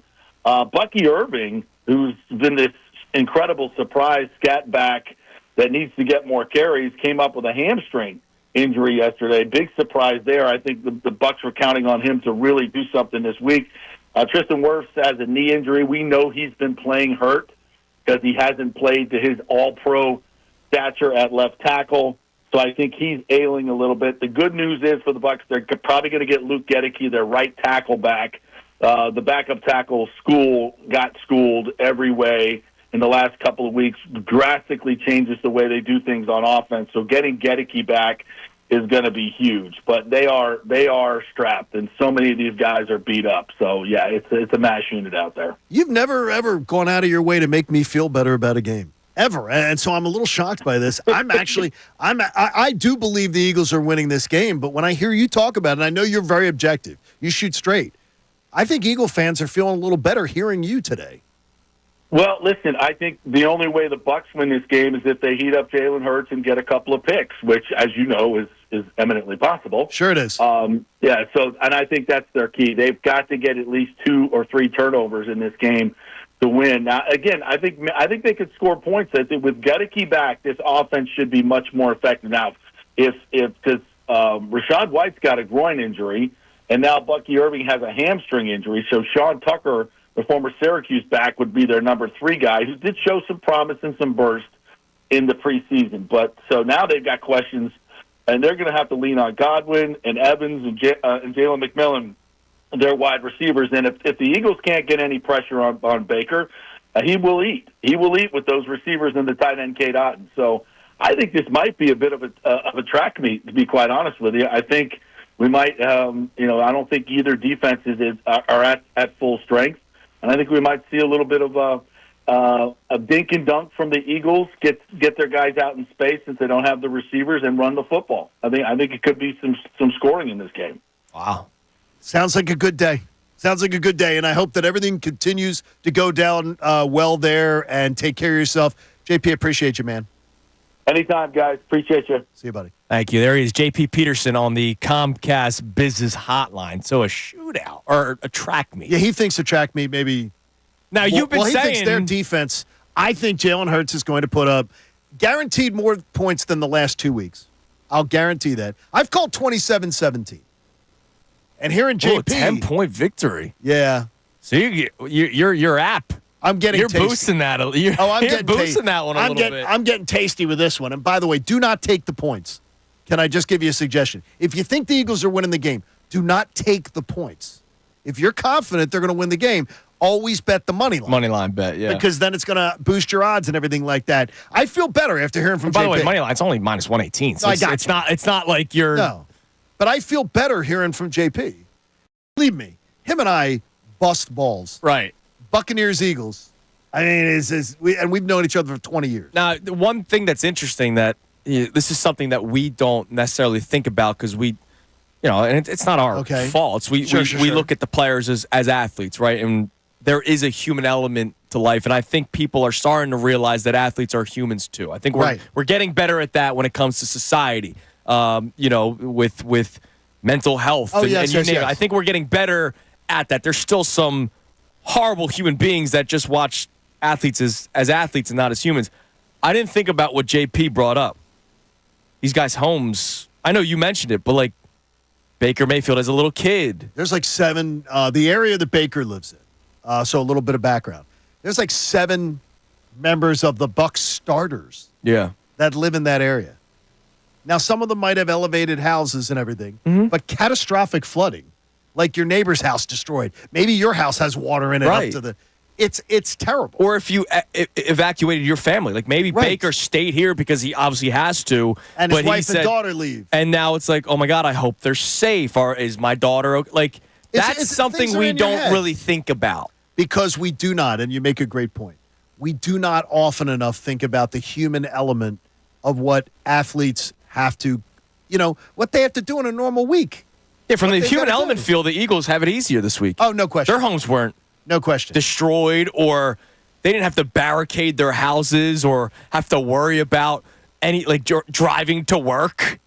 Yeah, no. The Eagles are fine. And Dale Mabry, they expect to be passable. Dale Mabry, they expect to be passable by tomorrow.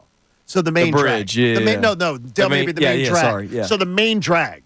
So they're expecting that to be passable by tomorrow. Right, which is when the Eagles are So it's flying fine. down. The Exactly. Eagles aren't affected by this at all. And you're only 3 miles pretty much 3 miles or so to the airport. Yeah, it's real close. It's an easy trip in. So looks like there's no issue with the game being played, but the devastation and everything. Thankfully, it looks like the loss of life, though, is expected to be. Yeah, that's what JP They just said, prepared too, well. which is good.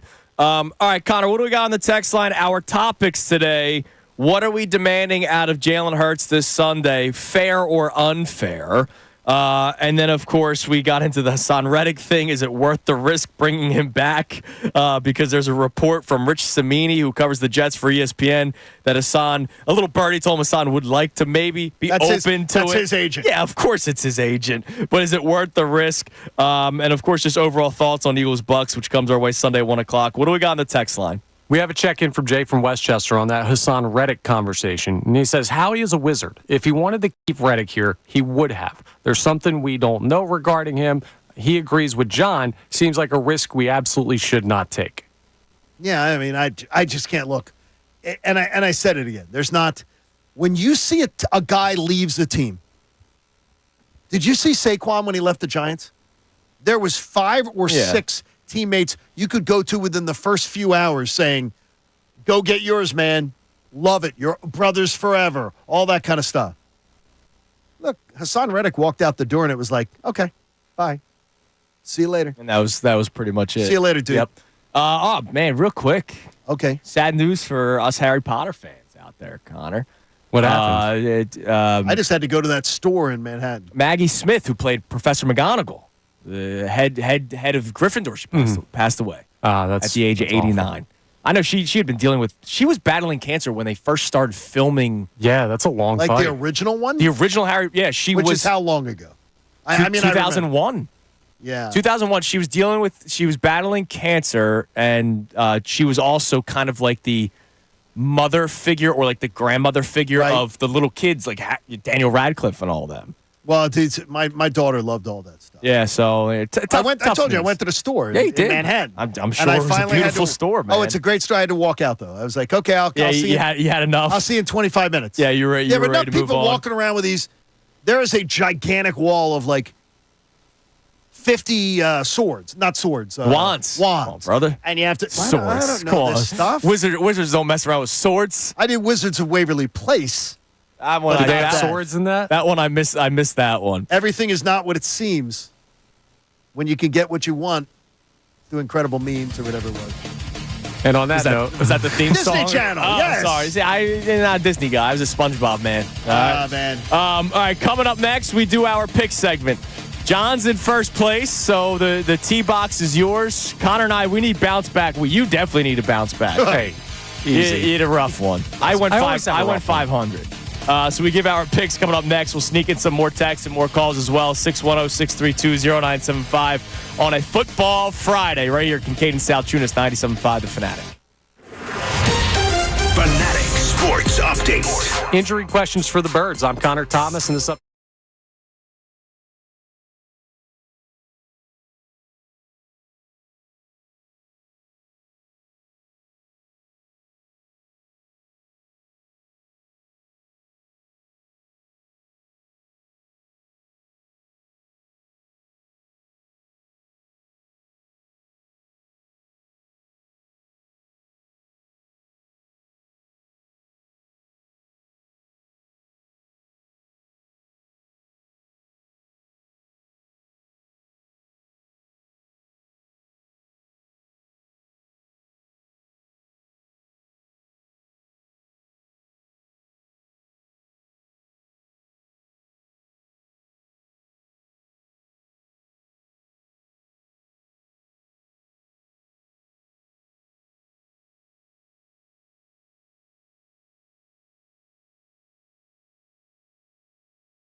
Get yours today at Home Depot and Lowe's. You need details? Go to Bagster.com. It is 9:29 on Kincade and Salciunas, 97.5 The Fanatic.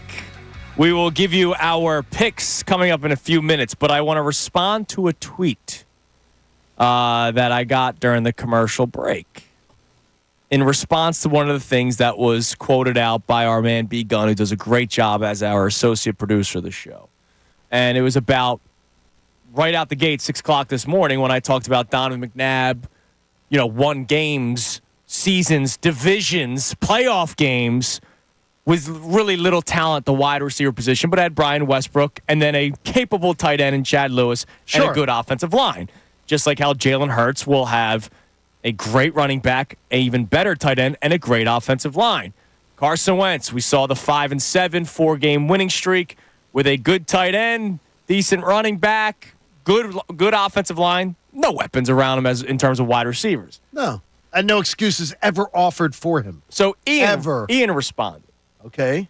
Remember when Hurts led a team with Jalen Reagor as wide receiver 1 to the playoffs during his first year as a starter? Let's react to this. First off, Devontae Smith was the number 1 wide receiver, even though he was a rookie. Devontae Smith was the number 1 wide. But I get the point that he's trying to make, that he has done this before.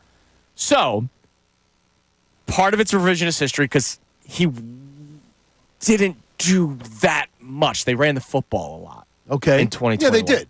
They really did. But I can turn my point into this is exactly what I'm asking for this weekend. His final 3 games of that season, where they won all 3. Week 1 against the Commanders, or week 14, 20 of 26 for 296 yards, a touchdown, and an interception. I don't need him throwing for 296 this weekend. The following week, 17 of 29 for 199 yards. I told you guys, I don't need him throwing for 200 this week. I don't care. I don't care about that either. 2 touchdowns, 0 turnovers. Week 16, 17 of 26, again against Washington. 0 touchdown passes, threw for 214 yards, did not turn the football over, executed the offense to the point where they scored 20 points and won that football game. Bingo. That's all I'm asking for. Just that's all it is. Clean football. Clean. JP said it. Andrew said it. Yeah. That's a clean football. This isn't hard. So to Ian's tweet, you're kind of making my point that, he needs to do it. And he has done it. So do it again this weekend. And I think he's going to do it. And I think that we're going to be talking about a 3-1 team going to the Bible. And I would absolutely love that. Didn't it sound like JP was believing that? Here's the one problem that I had with that. Buck made me think that the Eagles were going to beat the Falcons by 40. He did, didn't he? Yeah. That damn balloon. We're always more critical of our teams. That scares me. I think it is, yes. That scares me. All right, Johnny, Connor, hit me with some football music. And Johnny the K, you have the T-box. A 3-game lead, too, after 3 weeks. Yeah, that all changed. We need it. Well, you keep on saying that, and you keep on. Hey, listen, ride the hot hand, man. Right, keep going. I'm going to ride the hot hand, and I've been doing it over and over. I'm going to give you props. Okay. I have 4 props that I love. I told you last week I had 4 that I loved. I won 3. T. Higgins versus Carolina this weekend. Over 54.5 receiving yards. Everybody all Carolina up this week because of last week. Don't be. T. Higgins is going to eat them alive. Over 54.5. George Pickens and the Steelers taking on the Colts. Over 52.5 for George Pickens. I think he goes for 80 or 90 in this game. I think that's a weird number. Jared Goff versus Seattle. Under 1.5 passing touchdowns. The Detroit offense has sputtered. They've leaned on the run, and Seattle has an amazing pass defense. Derrick Henry versus the Bills. You've been riding with Derrick Henry, man. Yeah, but guess what? Under 71.5 rushing yards. The Bills' rush defense, fantastic. And if Baltimore falls behind in this one and they have to throw, less Derrick Henry. Under 71.5. There's your 4. All right, can you go through them one more time? Just T. Higgins versus Carolina, over 54.5. George Pickens versus the Colts, over 52.5. Jared Goff versus Seattle, under 1.5 passing touchdowns. Derrick Henry versus the Bills, under 71.5 rushing yards. Okay, Connor. Let me hear what you got. Okay, so you could pick the complete opposite and actually make winners this week? Exactly. My 4 picks will be the opposite of what Connor says. No, I'm not going to do that. You probably should. We're going to start off with Arizona taking on the Washington Commanders. I think that people are too high on the Commanders right now and Jaden Daniels. I think he's good, but Zona minus 3.5 at home, I'm taking that, no doubt. I think that's a solid football team in Arizona that isn't getting enough credit. So you're going Arizona minus 3.5. Minus 3.5. I was looking at that game, so you're not crazy. The easiest game on the slate to me is Cincinnati minus 4.5 against Carolina. Like I went to there too because of that pick. Like, are we serious here? I know Cincinnati struggled, but the Panthers, Andy Dalton, we're going to do this. They're winning that game by a touchdown. You and I both have that game. Bengals 4.5 against the Panthers. You should. I'm just going to continue to do this. They're not winning every game. They're not covering every game. Packers minus 2.5 versus the Vikings. I got to keep picking against the Vikings. There's a chance Jordan Love plays this week. There is a chance. We're not sure yet. You take that line now. He does play. You might get yourself a really good play there. And the prop I'm taking, something else I don't think Vegas has caught up to yet. Aaron Rodgers looked really good last week. He did. His over for passing yards is only 219.5 this week against the Denver Broncos. I'm taking the over on that one. I know they got Pat Surtain. What is it, over what? 219.5. Okay, that's not a bad bet. I really like that one. Not a bad bet at all. 4. All right, those are your 4. I'm going to actually stay in that game. Like I mentioned, Cincinnati Bengals. So you're going at with that 4.5. one too. Yeah, that's the first game that I looked at. This number is crazy low, in my opinion. Now, I got beat on this a couple times. Maybe Vegas is telling me something. But Garrett Wilson, like you just said, Aaron Rodgers has been looking better. Garrett Wilson's over-under in receptions is just 4.5. Now, I imagine... I looked at it and thought that's a weird number. I imagine Surtain is going to be following him around a little bit. But Garrett Wilson is a talented wide receiver. His over-under just being 4.5, I think, is crazy low. He had 5 receptions last week, 4 receptions in week 2, 6 in week 1 against a talented Niners defense, right? So sometimes the talented wide receiver can also make a few plays. So I would take a look at Garrett Wilson's receptions, not receiving yards, just his receptions. I like Cincinnati, like I mentioned. Jahmyr Gibbs is over in rushing yards. So Wilson is over 4.5? Yep, over 4.5. Jahmyr Gibbs over rushing yards, 52.5. He's cleared 80 the last 2 weeks. I think they're starting to go more with the Jahmyr Gibbs rushing attack, and David Montgomery's more of the inside the 20s guy, whereas Jahmyr Gibbs is the between the 20s guy. What's the number again with Gibbs? 52.5. Okay. He's been in the 80s the last 2 weeks. That could be tasty. That could be tasty. And then I hate betting it, but if Myles Garrett can play, I'm going to take the Cleveland Browns outright. They're 1.5-point dogs. I know Deshaun Watson is a mess, and I feel going to take the 1.5. I feel gross even talking about the Cleveland Browns, but I like the Browns heading to Vegas and taking care of business. I'll take them outright, winning that football game. You still want the 1.5, though. Fine, I'll take the 1.5. Take the 1.5. But I do believe they win. I like that, though. But we're going to give you the 1.5. When you pick an underdog in a pick segment, that's good. Good job. Scared. And maybe a bonus bet. A bonus bet? Whatever Jamar Chase has, take it. Well, wait a minute. You can't. Are you adding that as one? Is that going to be on the record, or? Do you want no, because we do 4. I'm just saying. Okay. I haven't even looked at it. Yesterday, I was one Aubrey field goal away. Yeah, I mean that rat. I was an Aubrey field goal away from hitting a parlay. I bet a lot of CeeDee Lamb props yesterday. I just knew when he was upset with his lack of targets that he would have a big game last night, and he did. Jamar Chase was upset earlier in the year. Last week, Joe Burrow looked his way, and what do you know? 2 touchdown passes. So you don't think it's a regression back to the mean this week? No, I think Joe Burrow goes, oh, yeah, that's the guy that they drafted for me. As someone with him on a fantasy team for like 3 years running now, Zach Taylor and Joe Burrow forget Jamar Chase exists like 3 out of 4 weeks. All right, well, I don't think fair that happens. Like, I feel comfortable. Let's see. If I do a Jamar Chase parlay and I don't do buy downs or anything else, I just go whatever they give you. So Jamar Chase, the Jamar Chase parlay of an anytime touchdown, his over in receiving yards, and his over in receptions, a $10 bet wins you $25. Justin Jamar Chase alone. Why didn't you pick that as one of your picks then? That wasn't the first thing I thought of. was just wondering. I mean, I like but the it Garrett sounds like Wilson. you I like the that Garrett one. Wilson one. Okay. I like the saying, keep Garrett an eye. Wilson. The Garrett Wilson's injured. And the only thing I would say to you is, you saw it lose last week when I told you. That's why I went against Mike Evans last week, and Right, I ended up 'cause with. it's 13. I mopped up on that one. Yes, you He did. didn't. He was 2.5 under. Yes, you On did. a thing. So there's a I think Surtain is just that's the one game changer. Just there are a few others. You may but he also is- have a better quarterback that can throw into certain windows. Could be. With Aaron Rodgers. Could be. All right, there's our picks. You're 8-4. I'm 5-7. Connor's 4-8. Hopefully, we're all above 500 after this. Yeah, you could be say it tied again. Sorry, you could be tied. Hopefully, we're all 500 or better after this weekend. Don't hold your breath. Listen, man, you just got to start creeping back.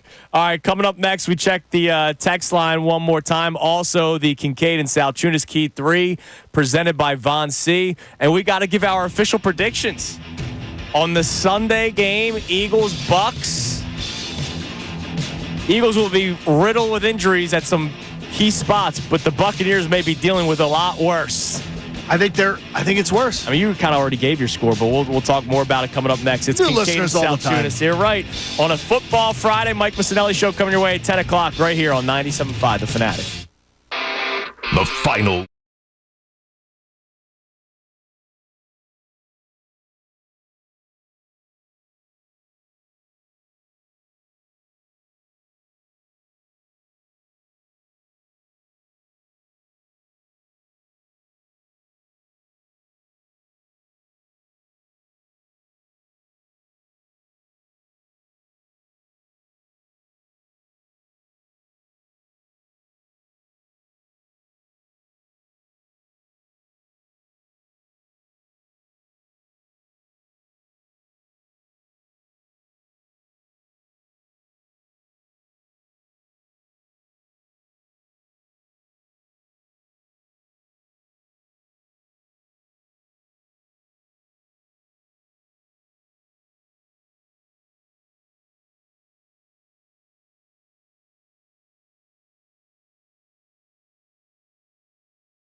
97.5 The Fanatic. I'm Romeo and Juliet. Connor. That means nothing to anybody, right? I was telling Connor what else Maggie Smith was in, who unfortunately passed away at the age of 89. She played Professor McGonagall in Harry Potter. So I wonder if I would know her from anything because I did not watch the Downtown Abbey. Are you a Downtown Abbey? Downtown Abbey. I don't know what that show is. The minute I saw her face, my mom loved that Downton Abbey. Loved her. Okay. Like my mom was a huge fan of that show. So she was in Downton Abbey. Downton Abbey. Downtown Abbey, the story about the girl that goes downtown. Yeah. The minute I saw that, she was in Sister Act. Oh, dude, that's right. She was in Sister Act. She was in Sister Act. She was one of the nuns. I don't know what any of these are. No, you don't know that's Sister good. Act? No, never even heard You of didn't see Whoopi Goldberg in Sister Act? Dude, Sister Act was great, It's a pretty good, like, if you're talking about a stupid movie. They put together a church choir that, like... It's pretty funny. Yeah. It was one of her better movies. And she doesn't have a lot. I liked it better when she was the coach of the Knicks. Remember that? Eddie. Eddie. Yeah, exactly. The coach of the Knicks. Exactly. Oh, she was in Hook. Right. She played Wendy. She was Wendy in Hook. The live action Peter Pan. How could I forget? Dude, come on. She's been in a lot of stuff. I'm sure she has. She hasn't just been on that annoying show. She's done other things. What show? There's other things, too. She was in Harry Potter, man. That's all that matters. Exactly. All right, it's time now for the Kincade and Salciunas Key 3 presented by Von C. Now, the Kincade and Salciunas Key 3. Today's best.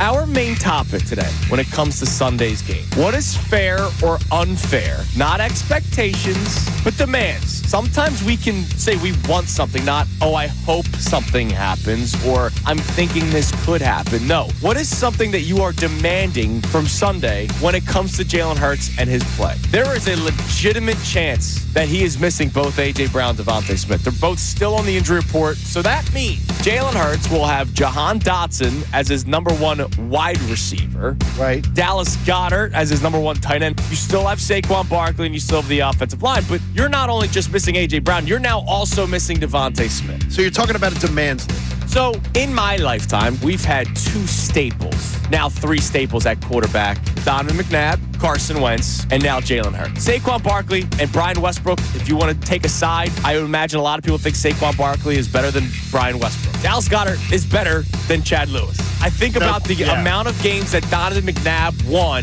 with lack of talent around him except for those two key parts. I think about the games that Carson Wentz won with zero talent around him other than Zach Ertz to get to the playoffs. I'm asking for one game where Jalen Hurts, we don't have to have the conversations of, wow, any quarterback can step into this offense and play well because of look at all the weapons. I'm asking for one game of Jalen Hurts to go out there without A.J. Brown, Devontae Smith, but he still has two great weapons in Saquon Barkley and Dallas Goedert, and he still has a great offensive line in front of him. The other two had to do stuff with zero talent around him for seasons. He has to do it for one game. Your tone, by the way, I hear about this a lot at home. It's my tone, so I'm going to be very careful. Your tone to me sounds, I don't believe it's going to happen. That's what it sounds to me. To me, I hear your challenge, and I think Jalen's going to answer. Okay, great. I maybe have more confidence in Jalen, but the way it's phrased and the way it's positioned there, how do you hear that from him? It sounds more like a he better or else than I expect him to. I think that's how it sounds, so I want to know where your mind's at. He is supposed to be a top 10 quarterback in the NFL, He is right? absolutely. He's paid like it, sure. And I've hated, let me make it clear, I've hated the Nick Wrights of the world, the Chris Sims of the world that say Jalen Hurts is only good because of the weapons around him, right? Well, this is one of those tests. Prove those people wrong. I think Reddick is so frustrated with the Jets situation, and of course he did request a trade in August, so frustrated that he wouldn't mind going back to Philadelphia. Again, heard it from a little birdie, take it for what it's worth. The Eagles don't want him back. It doesn't matter. The Eagles didn't want him. The Eagles wanted him out. They had no interest in dealing with him money-wise or dealing with him. And more importantly, you heard the deafening silence from his teammates. Nobody gave a damn when he walked out the door. We are joined by a great football mind. Our man Andrew DeCecco joins us. Andrew, good morning. What's going on? You're seeing the growth where you expect to see him now in his fourth season as a full-time starter. I think Kellen Moore's having a good impact, but you also have to credit Jalen Hurts for working on his shortcomings. Are you happy with how Jalen Hurts has played? I said B. And B solid. Honestly, clean up some of the stupid stuff. But overall, if Jalen doesn't fumble the one and doesn't throw the stupid interception the first drive in the Green Bay game, that, could have set things up really poorly for them. Take those 2 interceptions away, I'm giving them an A-. It's not as hard to play a clean game as far as your quarterback not turning over the football as we're making it out to be. There are many quarterbacks who will go on their ledger and go, wait a minute, they started 17 games and they played 8 clean games, played 7 clean games. I've seen Jalen Hurts be the worst in his craft at turning the ball over. I don't think it's a lot to ask to say, I want a 0 in your turnover department. Stop coughing the ball up. Stop carrying it like you're reckless. Pay attention. Yeah. Pay attention to what you're freaking doing. Again, I don't want people to think, Andrew wants him to throw for 400. No. Win a football game, but don't turn the ball over 2-3 times. What if I tell you right now, they're going to score more points this week than they've scored the last 2? I would love that. All right, we're going to give our predictions in a second. That was the Kincade Salciunas Key 3 presented by Von C. Brewing Company in Norristown. Don't miss their Oktoberfest celebration. It starts today, Johnny. It does? Yeah. It is. You got to get in the character. It's today. Oktoberfest. It's going to be great at Von C. Brewery. You get the Berliner Weiss, the Fest beer, and the Von C. Oktoberfest Marathon. Get all those things at VonCBrewing.com or at the brewery itself in Norristown. And talk to them in that voice. They love it when you do that. That's what they've told us. They love it when you do that. Yes. Then you know that they're listening to this show. All right, quick trivia question for you. Yes. I mentioned how I just need the one game from Jalen without the weapons. Right? Okay. To prove that Chris Sims is wrong and the Nick Wright's wrong. Right. So Wentz, those final 4 games, did have Ertz for 3 of them, but then the spleen did happen. Yeah, the spleen happened. I forget what it was. Spleen? I think it was ruptured spleen. I think it was ruptured spleen. Which you Who had the big game in that final regular season game? Greg Ward? Nope. Your clue. No. This gives it. I don't want to give it away. It gives it away. Okay. They played the Giants. Oh, Boston Scott. Boston Scott that game. 4 touchdowns? 3 touchdowns. No, 3 touchdowns. 3 touchdowns. All rushing, but he had 84 yards receiving. He was the leading receiver for the Eagles that day. I was in the ER with my mom watching that game. Oh, my God. My mom had to go to the ER and watching the game. That was right before COVID hit, wasn't it? That was the December before COVID. Yeah. That was the December before COVID. My mom was at Bryn Mawr Hospital in the ER. We watched that game together. And it's something that it's weird, that game I always remember. I still remember, the that. quote, "Who is Boston Scott?" But that was from a guy that is no longer really in the media, and Nick Castellanos jumped all over his apology. All right, predictions. You said 27-17? 27-17 Birds. And Jalen will have one of his best games we've seen in a long time. Connor? 23-21. Tight. So Eagles do not cover. 23-21 Birds. Okay. I like the Eagles winning this game as well. I go 23-17. I do think the Eagles win, and I think they cover. You say 6, I say 10. But we're all in the 20 range. And the game will be done by 4 o'clock. And I love that. Hey, support life-saving cancer research. Join us and our generous partners, Davis CPA Group, and make a donation to the American Association for Cancer Research. You can do it at 975thefanatic.com/AACR because cancer research saves lives. And be sure to listen to my boys with Bill Colarulo Sunday morning. I'll go out on a hike, and I'll listen to you guys do the pregame. Well, thank you. We appreciate that. Yep, pregame show coming your way Sunday with me, Connor, and Bill Colarulo. But before Bill can do that, he's got the Mike Missanelli show coming up next. And Mike demands his focus. Damn right he does. Because he doesn't focus well sometimes. And, hey, tomorrow, we'll see you at FanFest. Can't wait. 1 to 5 at Xfinity Live. If you don't have tickets yet, go to 975thefanatic.com. We have an ongoing online ticket rate. If you don't have tickets yet, I don't know what the hell you're waiting for. Check it out now.